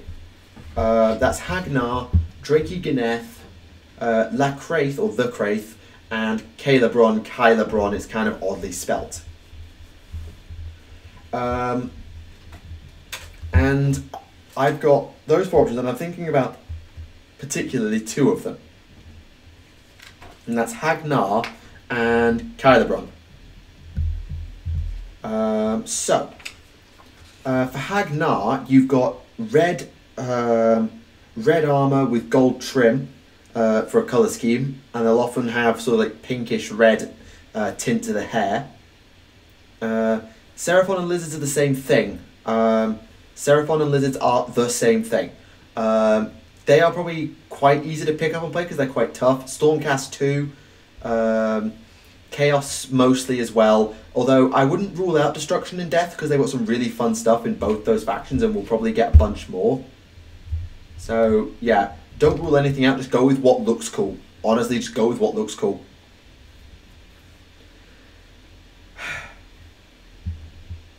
Hello. Tomb Kings needed? Yeah, it'd be nice to see.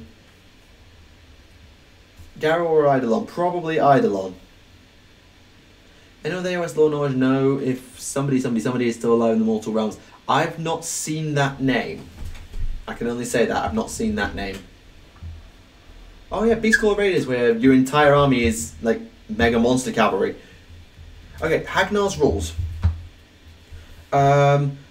So when you benefit from the Zealous Rage, which is the turn 3 aptitude of blood, so when you get to turn 3, instead of re-rolling ones to hit, you re-roll all your hits and your avatars get animated. On top of that, you can add to the Cauldron Guard Battalion, which is 1 Hag Queen, 2 Witch Elves and 2 Life Takers. This Hag Queen can either be mounted or not on a Cauldron. You are allowed to add either an Avatar or a Cauldron of Blood, which can be Hag Queen or Slaughter Queen, on top. Now, if you put a Slaughter Queen and Cauldron of Blood in there, that gives you a command ability, and that's huge.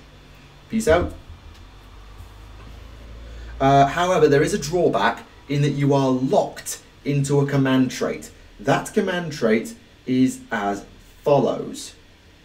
That is called Devoted Disciples. When you take a Fanatical Faith test for a unit within 7 inches of your general, the wound is ignored on a 5 or a 6. So you cannot have one of the other command traits, which include +1 wound and heal every turn, or everyone has your bravery, or +1 to hit, or -1 to hit against you, or +1 damage on all your weapons, or maybe being +1 higher on the rerolls on the Rights of Rerolls table, as I'm probably going to nickname it.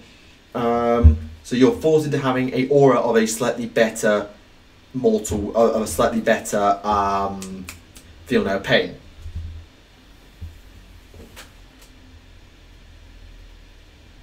I want to forge one Necromancer trick from Nuln to still be alive, which should ride a Carmine Dragon. I think the Carmine Dragon is still a model. I think I saw that on Forge World today. It's not to let the games end fast. Oh, that's about Beast Claws, right? So that's one option. So that is reroll all hits from turn 3 onwards. You can add a Cauldron of Blood or an Avatar to one of your battalions, which is huge to me. But you are forced to have an aura of 5 up to save your wounds instead of anything else. Drakey Ganeth, I'm not so keen on, but I'll go through it for you anyway, just for the sake of fairness. This one is +1 to hit to your attacks in the combat phase if you charge, which is good. And your Slaughter Troop, which is the formation that allows you to run and do stuff, can include up to 2 units of Witch Elves on top. Oh, she's linked with the Amethyst College. Cool. So yeah, you can have a bigger formation with your Slaughter Queen, Kidrai Heartrenders, and your Sisters of Slaughter. You can add 2 units of Witch Elves to that to gain the ability of Run and Charge. But if you have Hornblowers, you'll be doing that anyway, so it's not that good. And you are locked into taking a relic that your Slaughter Queen must have the Black Sword, which increases her Death Sword's attacks from how many to how many? From 3 to 4. So he gets +1 attack on her D3 damage weapon. So I'm not so keen on Drakey Ganeth, I'll be honest. Yeah, Hagnar is powerful. Hagnar is powerful. The Kraith. Roll the dice after a unit of the Kraith has fought in the combat phase, and if there's at least one enemy unit within 3 inches on a 6, you can attack again. So you can, on occasion, get more rounds of attacks. Oh, what colour is that first subset? Something like something like that. So red with gold trim. Red with gold trim. Anyway, the Craith Cauldron Guard can include any number of Hag Queens and any number of Slaughter Queens, so you can just get more heroes and more priests in there. You sure it's a lock-in, not an addition? It says here, un général d'Aragnan doit avoir le trait de commandement suivant au lieu de... says must have the command trait, the following command trait in place of one of those on page 51. I may have read it wrong and it doesn't translate correctly, but it reads as though you must have it. Anyway, let me finish the Craith. So the artifact that you must take with them is you can swap the attacks of one of your weapons to 1 for a turn, but it does d6 mortal wounds. Finally, we have Calebron. Calebron is my other choice. These guys, or these girls I should say, are sort of bluey, dark blue purplish armour with matte bronze trim. But so it's sort of a bit like, sort of like that, sort of bluish. Previous book Games edition, I don't know. I might have it wrong, and someone who's got the English version will need to check. Dumbest question ever gotten in this podcast is I don't even know. Craith is good. Yes, the relic isn't stellar. The bonus to your battalions, just adding more priests, isn't that good. It's just a nice to have.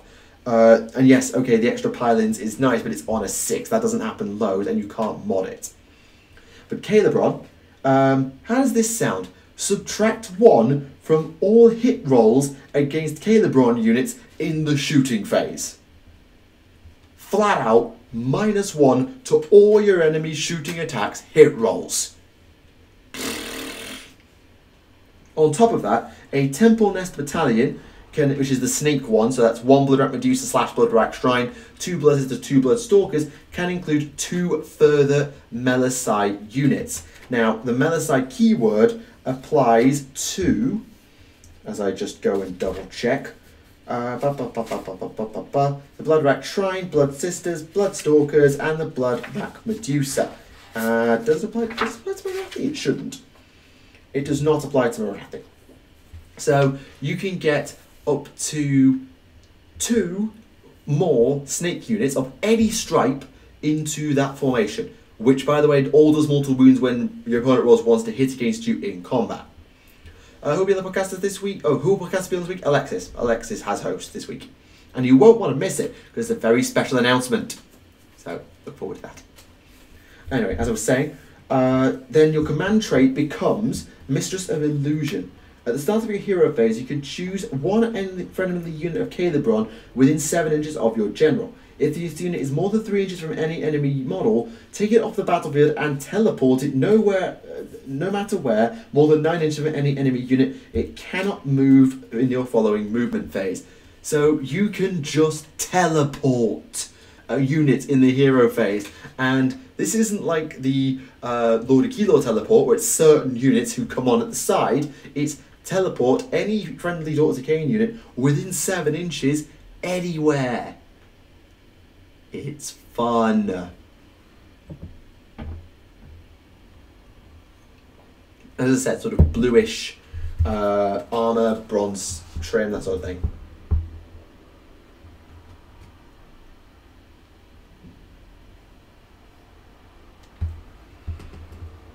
Is Lexis going to Adepticon? I think so. I'm not sure. You have to ask her. You'd have to ask her if she's going to Adepticon.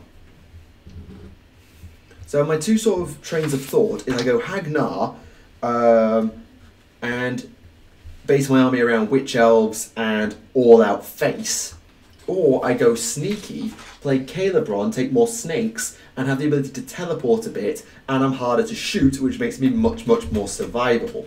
They're my 2 trains of thought. Can we have a hint of the announcement, a la the Ruba engine?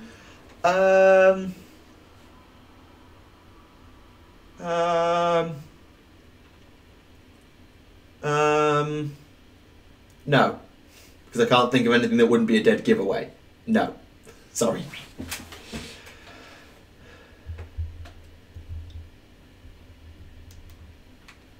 Language. Please, language. Hangman sounds better for a glass cannon army, but I still play both at find out. Well, for a glass, yeah, okay. It makes so basically, yeah. If you play Hagnar, you become more of a cannon.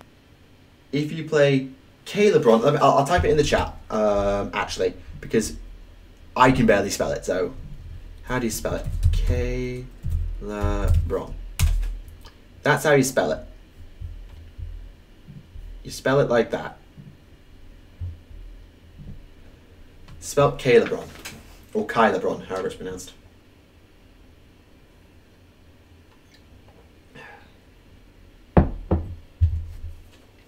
So there are two trains of thought. If you go with the Hagnar, you're more of a cannon, you'll hit even harder, and you can add another Culture of Blood into your army or an avatar, which will give you a lot more DPS on your Witch Elves, because they'll be faster and they'll just be around to buff stuff a lot more, which is really, really powerful.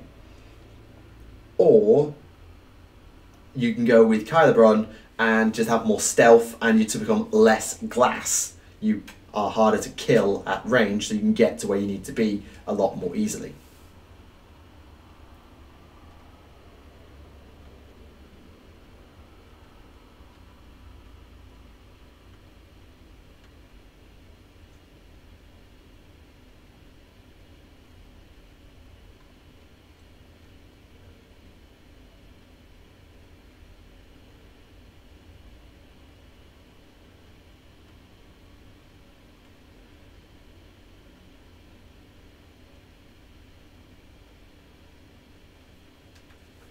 How does Morathi card for the late tuck in terms of bonuses? Kinda, yeah. Teleporty, harder to hit, and then more snakes. It had to be snakes.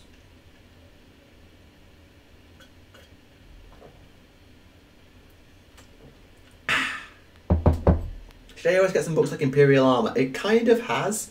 So like if you get the expansion packs like God Beasts, and stuff, you can sort of get lore and extra stuff out of those. Kylebron sounds German for some reason. It sounds like the name of a small town. For me, there's a lot of Hellenic stuff with these guys, so it's yeah. I like the first one more. Both good choices. Isn't the second a bit like your Stormcast? Yeah. So sneaky but still hits hard rather than all out face.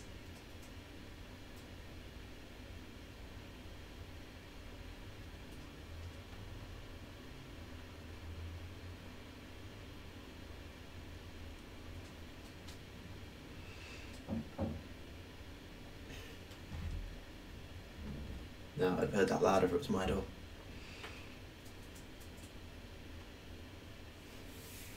Nothing personal.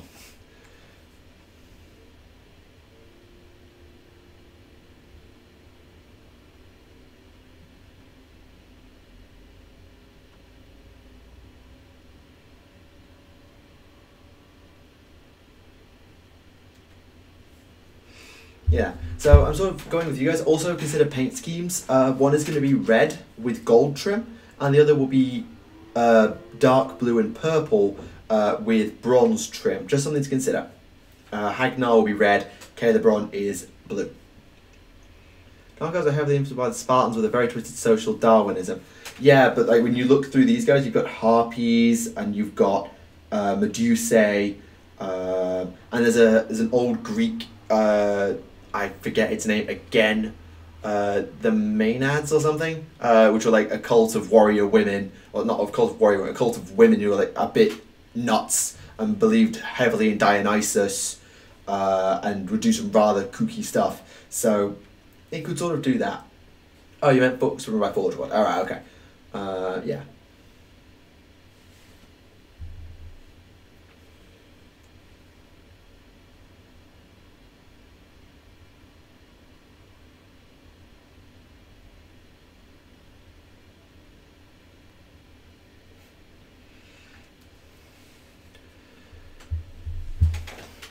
Yeah, there's certainly got to be like Spartan influence and Greek influence, but like, these guys like super on the nose Greek. So The one these girls would probably have Greek names for my queens and stuff. How many named in here? Because obviously everything revolves around Morathi, like super crazy.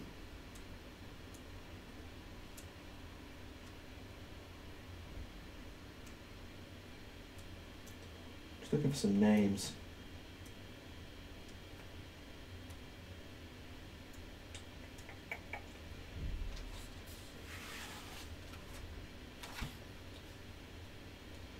Feltoir, Scala, Bail,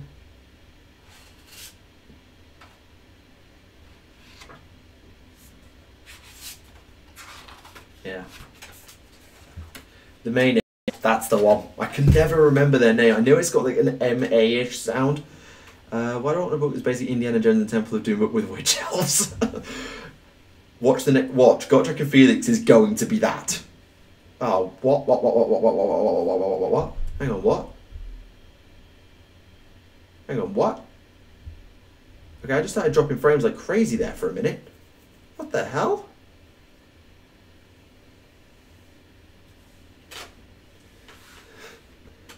Yeah, the colour scheme of blue and bronze does sound fun, and the hint of purple will tie into my Stormcast chamber a little bit better, and they obviously tie in a lot better with sneaky stuff, and sorry, you've probably just had some absolutely atrocious lag, because I just lost like 500 frames in about 30 seconds.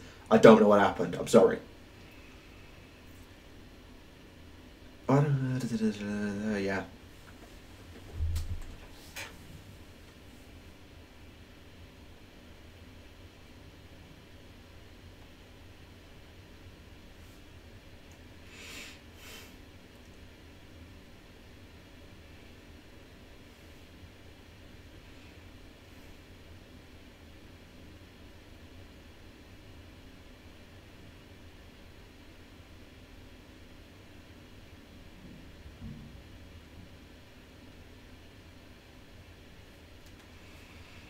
Alright, repeat what I said. So with the whole, where was I? What was I saying when the lag went? What was I saying? The colour scheme was after the lag stopped. I completely forgot what I was talking about now. Yeah, Hagnar is more risky. Hagnar is saying, I don't think you can kill me before I get to you and ruin your face. That's what Hagnar says. I am going to get to you and I'm going to ruin your face. That's what it says. I'm a little bit more survivable, or in a little bubble around my general, but generally I'm just going to come at you and wreck your day. What Calibron says is, I think you might do some damage to me, but I'm going to play around that. I might not hit as hard as others, but damn, are you going to pay for it? What kit bashing with different factions would fit the most lore-wise? What, for the daughters? Well, there's such a culty sect type thing that revolves around the hero worship of Khaine, actually Morathi, actually Khaine, that I don't think they really do much experimentation. A lot of it's quite ritualistic, so don't expect them to be much in terms of kit bashing. Yeah, I mean, to be fair, there's going to be a massive contrast regardless with the colour scheme, because I'm going to have the pale flesh of Witch Elves versus jet black Stormcast in any event. And there'll just be a bit of unifying colour of, like, splashes of purple dotted about, and then the bronze ties with the gold, and that'll work. Yeah, I was doing names. Yeah, I was doing names when I realised the lag was gone. I was doing Greek names. Yeah, that's what I was doing.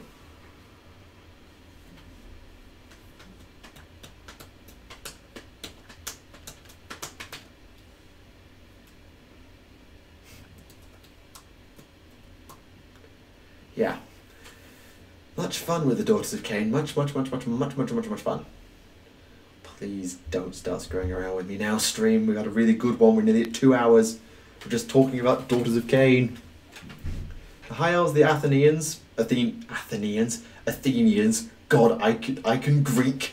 Yeah, okay. I've not really looked into Greek history much. Yeah. Could the Arabians of Araby return as a cool aesthetic for the Free Peoples? Maybe. I mean, actually it's a desert, so that might work.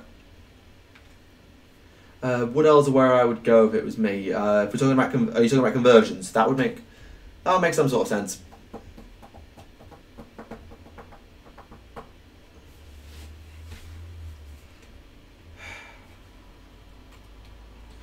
Love this book. Really good book. Yeah, there's a little bit here in the... Because the High Elves get angels, yes, they will. It's actually pretty much spelled out in the section about the elves that Tyrion created and Teclis. In Haish were born beings of light and angelic creatures of reason. They're getting angels, alright. Yeah, boy. Yeah, boy. Never do that again. Sparta and Athenia and Athens, yeah, they probably did, didn't they? Yeah, I think they did. And then there was Corinth stuck in the middle. If my geography is correct. Base of Celestial Gate, Coelia Green Shade, watered down with Lamian Medium, then Ulthuan Grey, and then highlights of White Scar. Okay. My hair scheme would be too dark for that. Argos was the warrior city. Argus, alright. Yeah. You knew the Caribou Crimson would look so nice on Stormhost Silver. I had no idea. It looks great on gold, I didn't know about silver. Mermaid Elves or Cthulhu Elves, that would be interesting.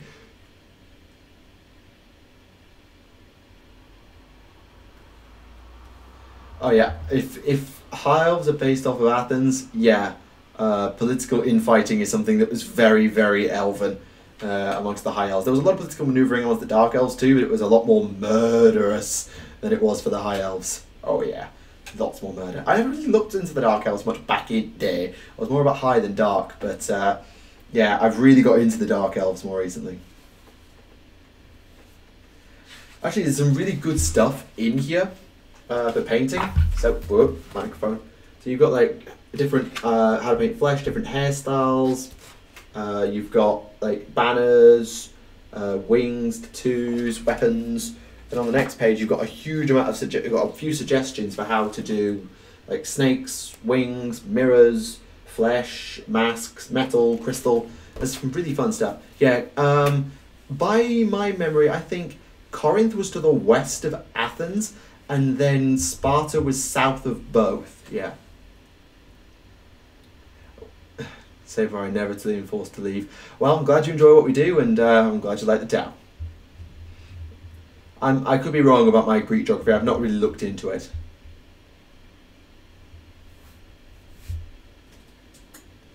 The shade makes the chariot blades look kind of dirty and bloody. Yeah, I could see that. I could see that. And to be honest, I'm probably going to do Caribou Crimson onto some of my weapons. Those can have a new ally, if I'm correct, Deepkin. The Deepkin are mentioned like once in a paragraph in here because they made the mistake of attacking some witch elves who were helping Ilariel. It didn't end well. Yeah, I went a bit northern for a minute. What you complaining about, lad? Like.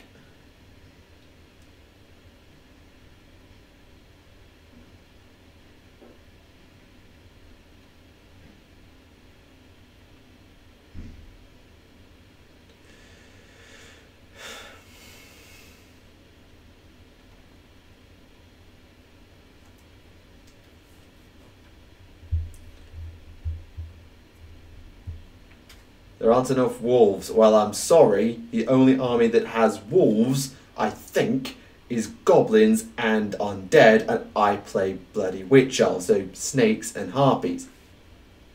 Check the back of the book. What are you on about? Oh! Oh! Oh! So there is. They're match play allies. So they cocking are. Alright. Fair enough. Orders Pentis, Scourge Privateers, Shadow Blades, Darkling Covens. Anything else that's Dark Elven? No, I don't think so. And Stormcast, of course. My bad.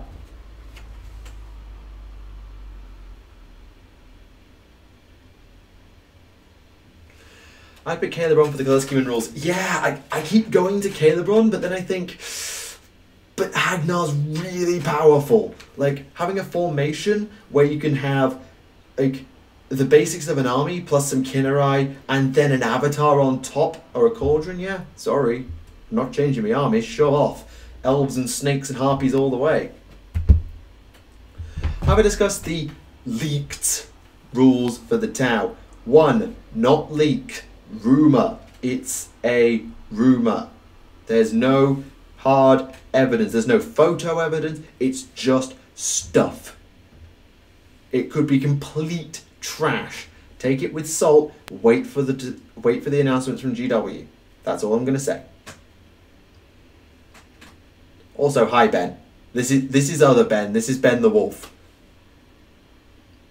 How could the elves look like the lower body of an octopus? I'm thinking they'll be more mer-like than tentacle creatures, because you know the moment they do tentacle creatures, everyone's just going to go straight to porn, and that's just a terrible idea. That's just a terrible idea. Just something to maybe steer clear of, I think, if they're G-dubs. Yeah, I've seen them. I put very little stock in them. I've just kind of just said, alright, fine, we'll see. Plus, honestly, this is kind of taken all my interest. Okay, who are the Deepkin? All I know about them... GX have chosen Gryph-hounds over wolves when it comes to it. Gryph-hounds are in my army.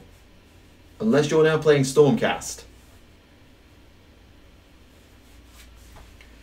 Yes, that's why it shouldn't happen, because Rule 34 will do it all in. What was the comment on the... Que le sang coule. Oh, que coule le sang.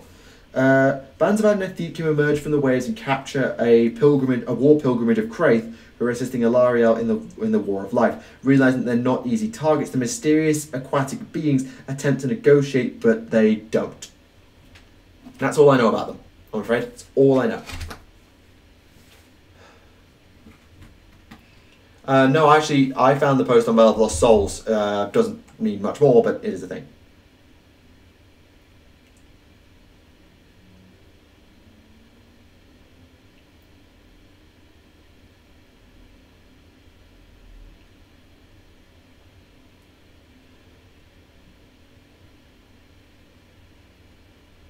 Take this failed experiment. People keep saying that, yeah. For God's sake.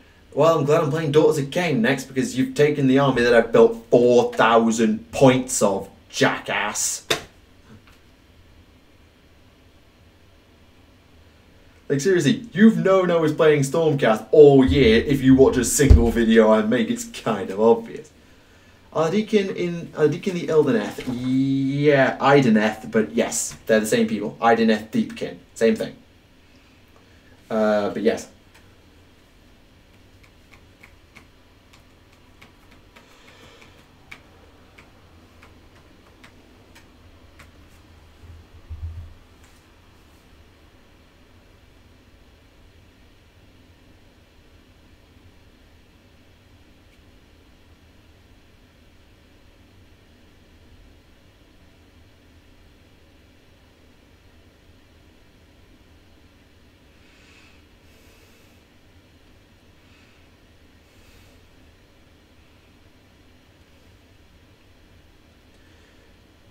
I was planning to paint on this stream, but we just got talking for so long about all the stuff to do with the bloody Daughters of Khaine that we just didn't get time. I'm not going to... yeah. Well, to say I chose them to have an AOS's first choice, I think of the back on my star trek with back... Well, in that case, fine. I forgot that... I didn't even think you got into AOS at the time. It was only like me and Kieran who really did anything with AOS. Like, people dabbled with what they had. Like, James had some Stormcast and dabbled in it, and Rowan had some Dwarves and dabbled in it, and Ben did a tiny bit and sort of dipped his toe in, but nobody's really done much with it, so I just sort of forgot. Oh god, if they do an Atlantis reference, that would just be bloody hilarious.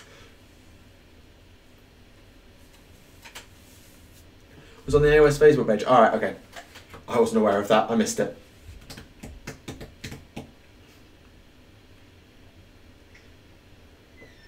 They've got to be careful a little bit not to tread on the Scourge Privateers, because they've got the sea monster in the form of the Charybdis, just something to think about. And also, Scourge Privateers are perfect allies for Daughters of Khaine, it actually says so in the lore, so that's an excuse to build that one up and get the Animal Guard box set. Yeah. Yeah. Anyway, we passed the 2-hour mark and I've got no idea how we did it. Yay.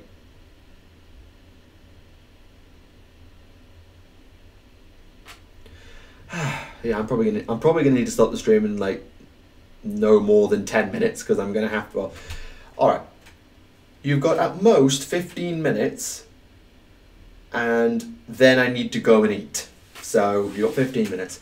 Diving at the beginning and then went full force in the armor because who doesn't like dragons and firing meteors from heaven? True. Stormcast Extremis is kind of a thing.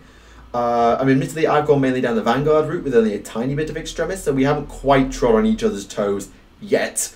But if you leave your chamber and I leave mine, then we do kind of. And I mean, I've got some Draco's cavalry, so. Dracothian tail. Dracothian tail. Yeah. Khaine loves the street. Khaine is dead. Tau lore speculation. I honestly don't know. I'm just gonna wait.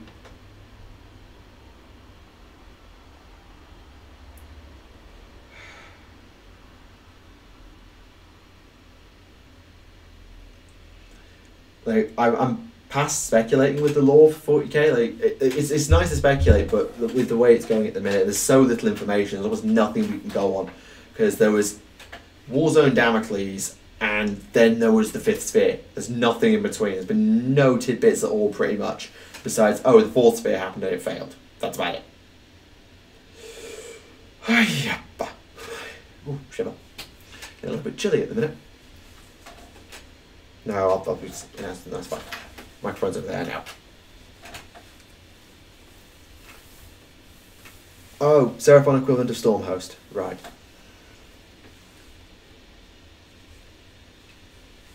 Question. Do we know? Or is it just rumoured? And who is the source? Whoa, whoa, whoa, whoa, whoa, whoa, whoa. Slow down there. Slow down there. Source. Source. Always. From White Dwarf. Okay. What? Oh. Martyrs White Dwarf. What?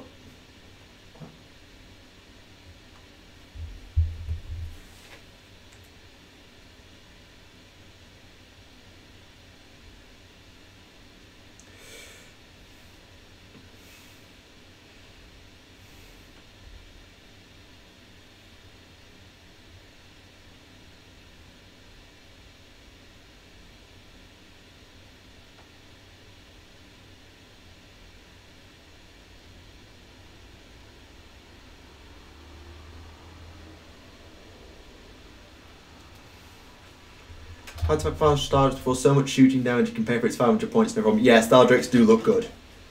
Like the idea of Atlantis elves who are high sea elves versus Cthulhu elves who are dark sea elves. I don't think we're going to get the dark sea elves, I don't. But it's a fun idea. The words that the Slanstar Massacre summon everything in the battlefield is the Saurus with no casting.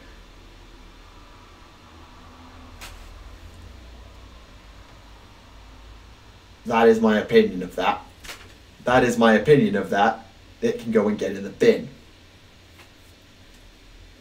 Finally got 1,000 points for Slash Demons planned up. Just need a Herald Mask, 30 Demonettes and 15 more Seekers in and good. Nice.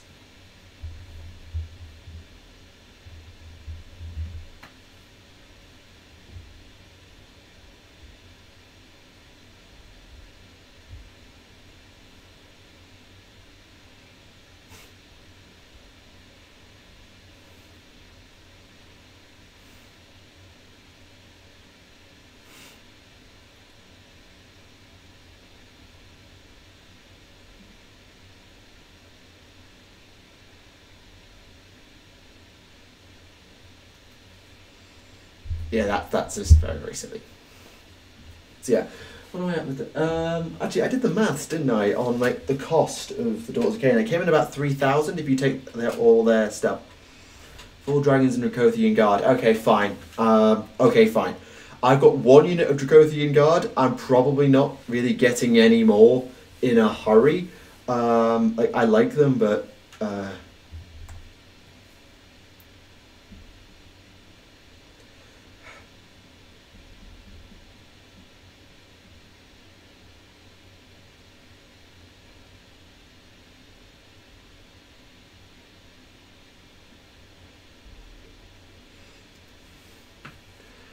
Yeah, like I'm probably not going to be looking into much Dracothian Dragon stuff for a while, because when I get to, you won't be able to post links. Because of the way chat works. But yeah, like I still get ice. Oh, I forgot I lost track of everything now. Yeah, like I'm probably not going to go too much into that because they're only at 4,000 now. I just did a little bit more to get to 5k. Then I'll probably transition to Daughters of Khaine, go into them, get them up to like 3k, maybe even more. Yeah. Yeah, we won't be treading on each other's toes much, and it makes some sense that we can work together. I've got quite a chunk of Warrior Chamber on top of my Vanguard, so probably when I get to 4,000 points, I'll just need to add another unit of Vanguard Raptors, another unit of Vanguard Paladors, and then probably I'll transition into Warrior Chamber, get some more Paladins and stuff, just to sort of bulk out the army to 5,000. Maybe they're expensive for only 2 models, but I feel they were. Yeah, Dracothian Guard are expensive, but my god, my Dracothian Guard have been amazing.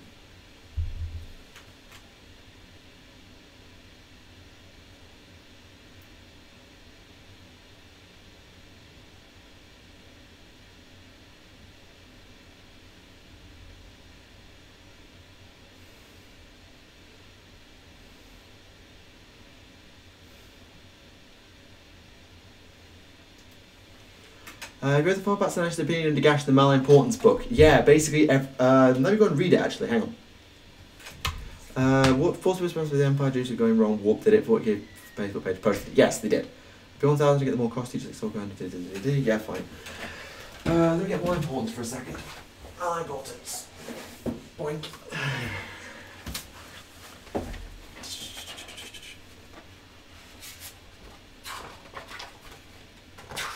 Give me a minute whilst I just do some digging. Here we go.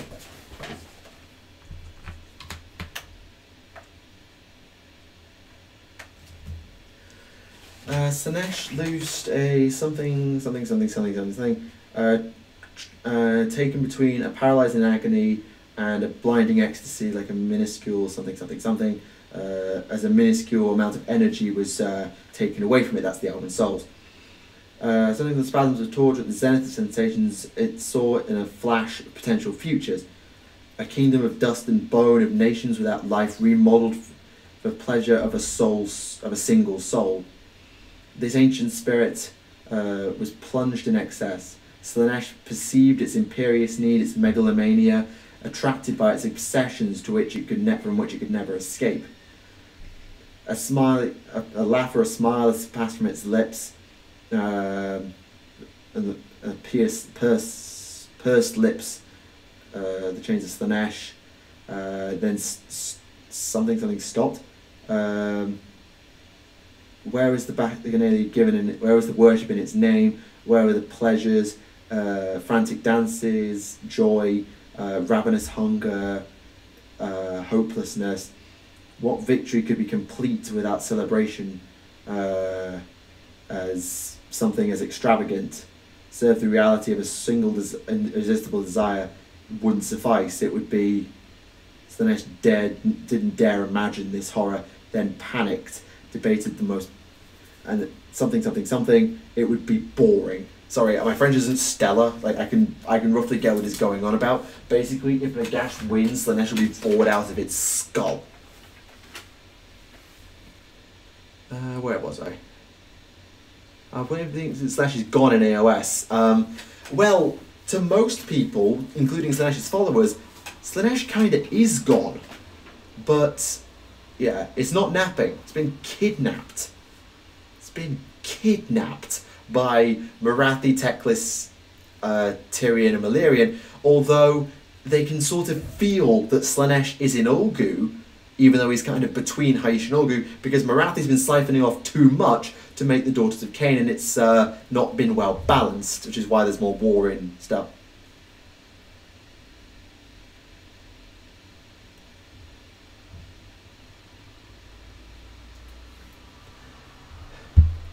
There it is, so yeah. Slaanesh is definitely not napping.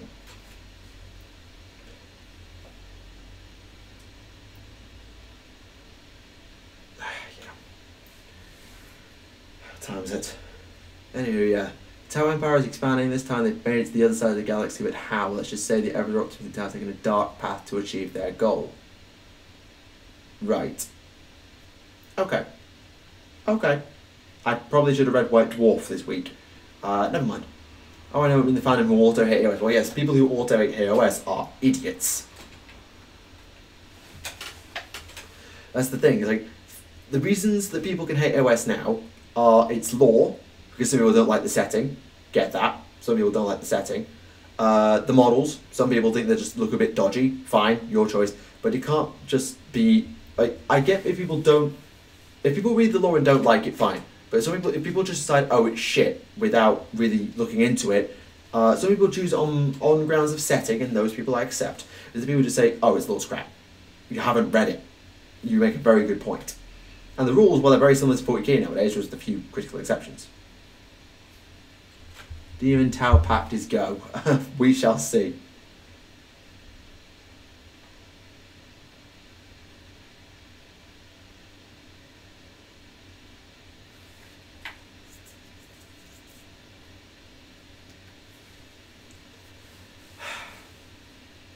Anyway, I should probably call it a stream because I'm kinda hungry and I gotta eat. So, this is going to bring an end to nearly 2.5 hours of live stream, where we've discussed the Daughters of Khaine and all the fun stuff associated with them. I do hope you've enjoyed it. It's been a real pleasure, as always, to talk with you all and discuss all of the fun stuff because, well, it's just fun. I mean, I admit I haven't got any painting done, but hopefully I'll do another stream later in the week and we will do that. So yeah, lots of fun stuff, and we'll also have the Tau to discuss because they'll be heading our way very damn soon. Make sure you tune into Adeptus Podcastus on Wednesday because that's got a very special announcement which we really want you to hear, so make sure you do that. And other than that, well, yeah, I just hope you've enjoyed the stream and enjoyed the chat because it's been really good fun. Is there anything else I need to say? No, I don't think so. So, thank you very much for watching, everybody. This has been Tactica Imperialis. Until the next time, see you all again. Thanks for coming out. Good night.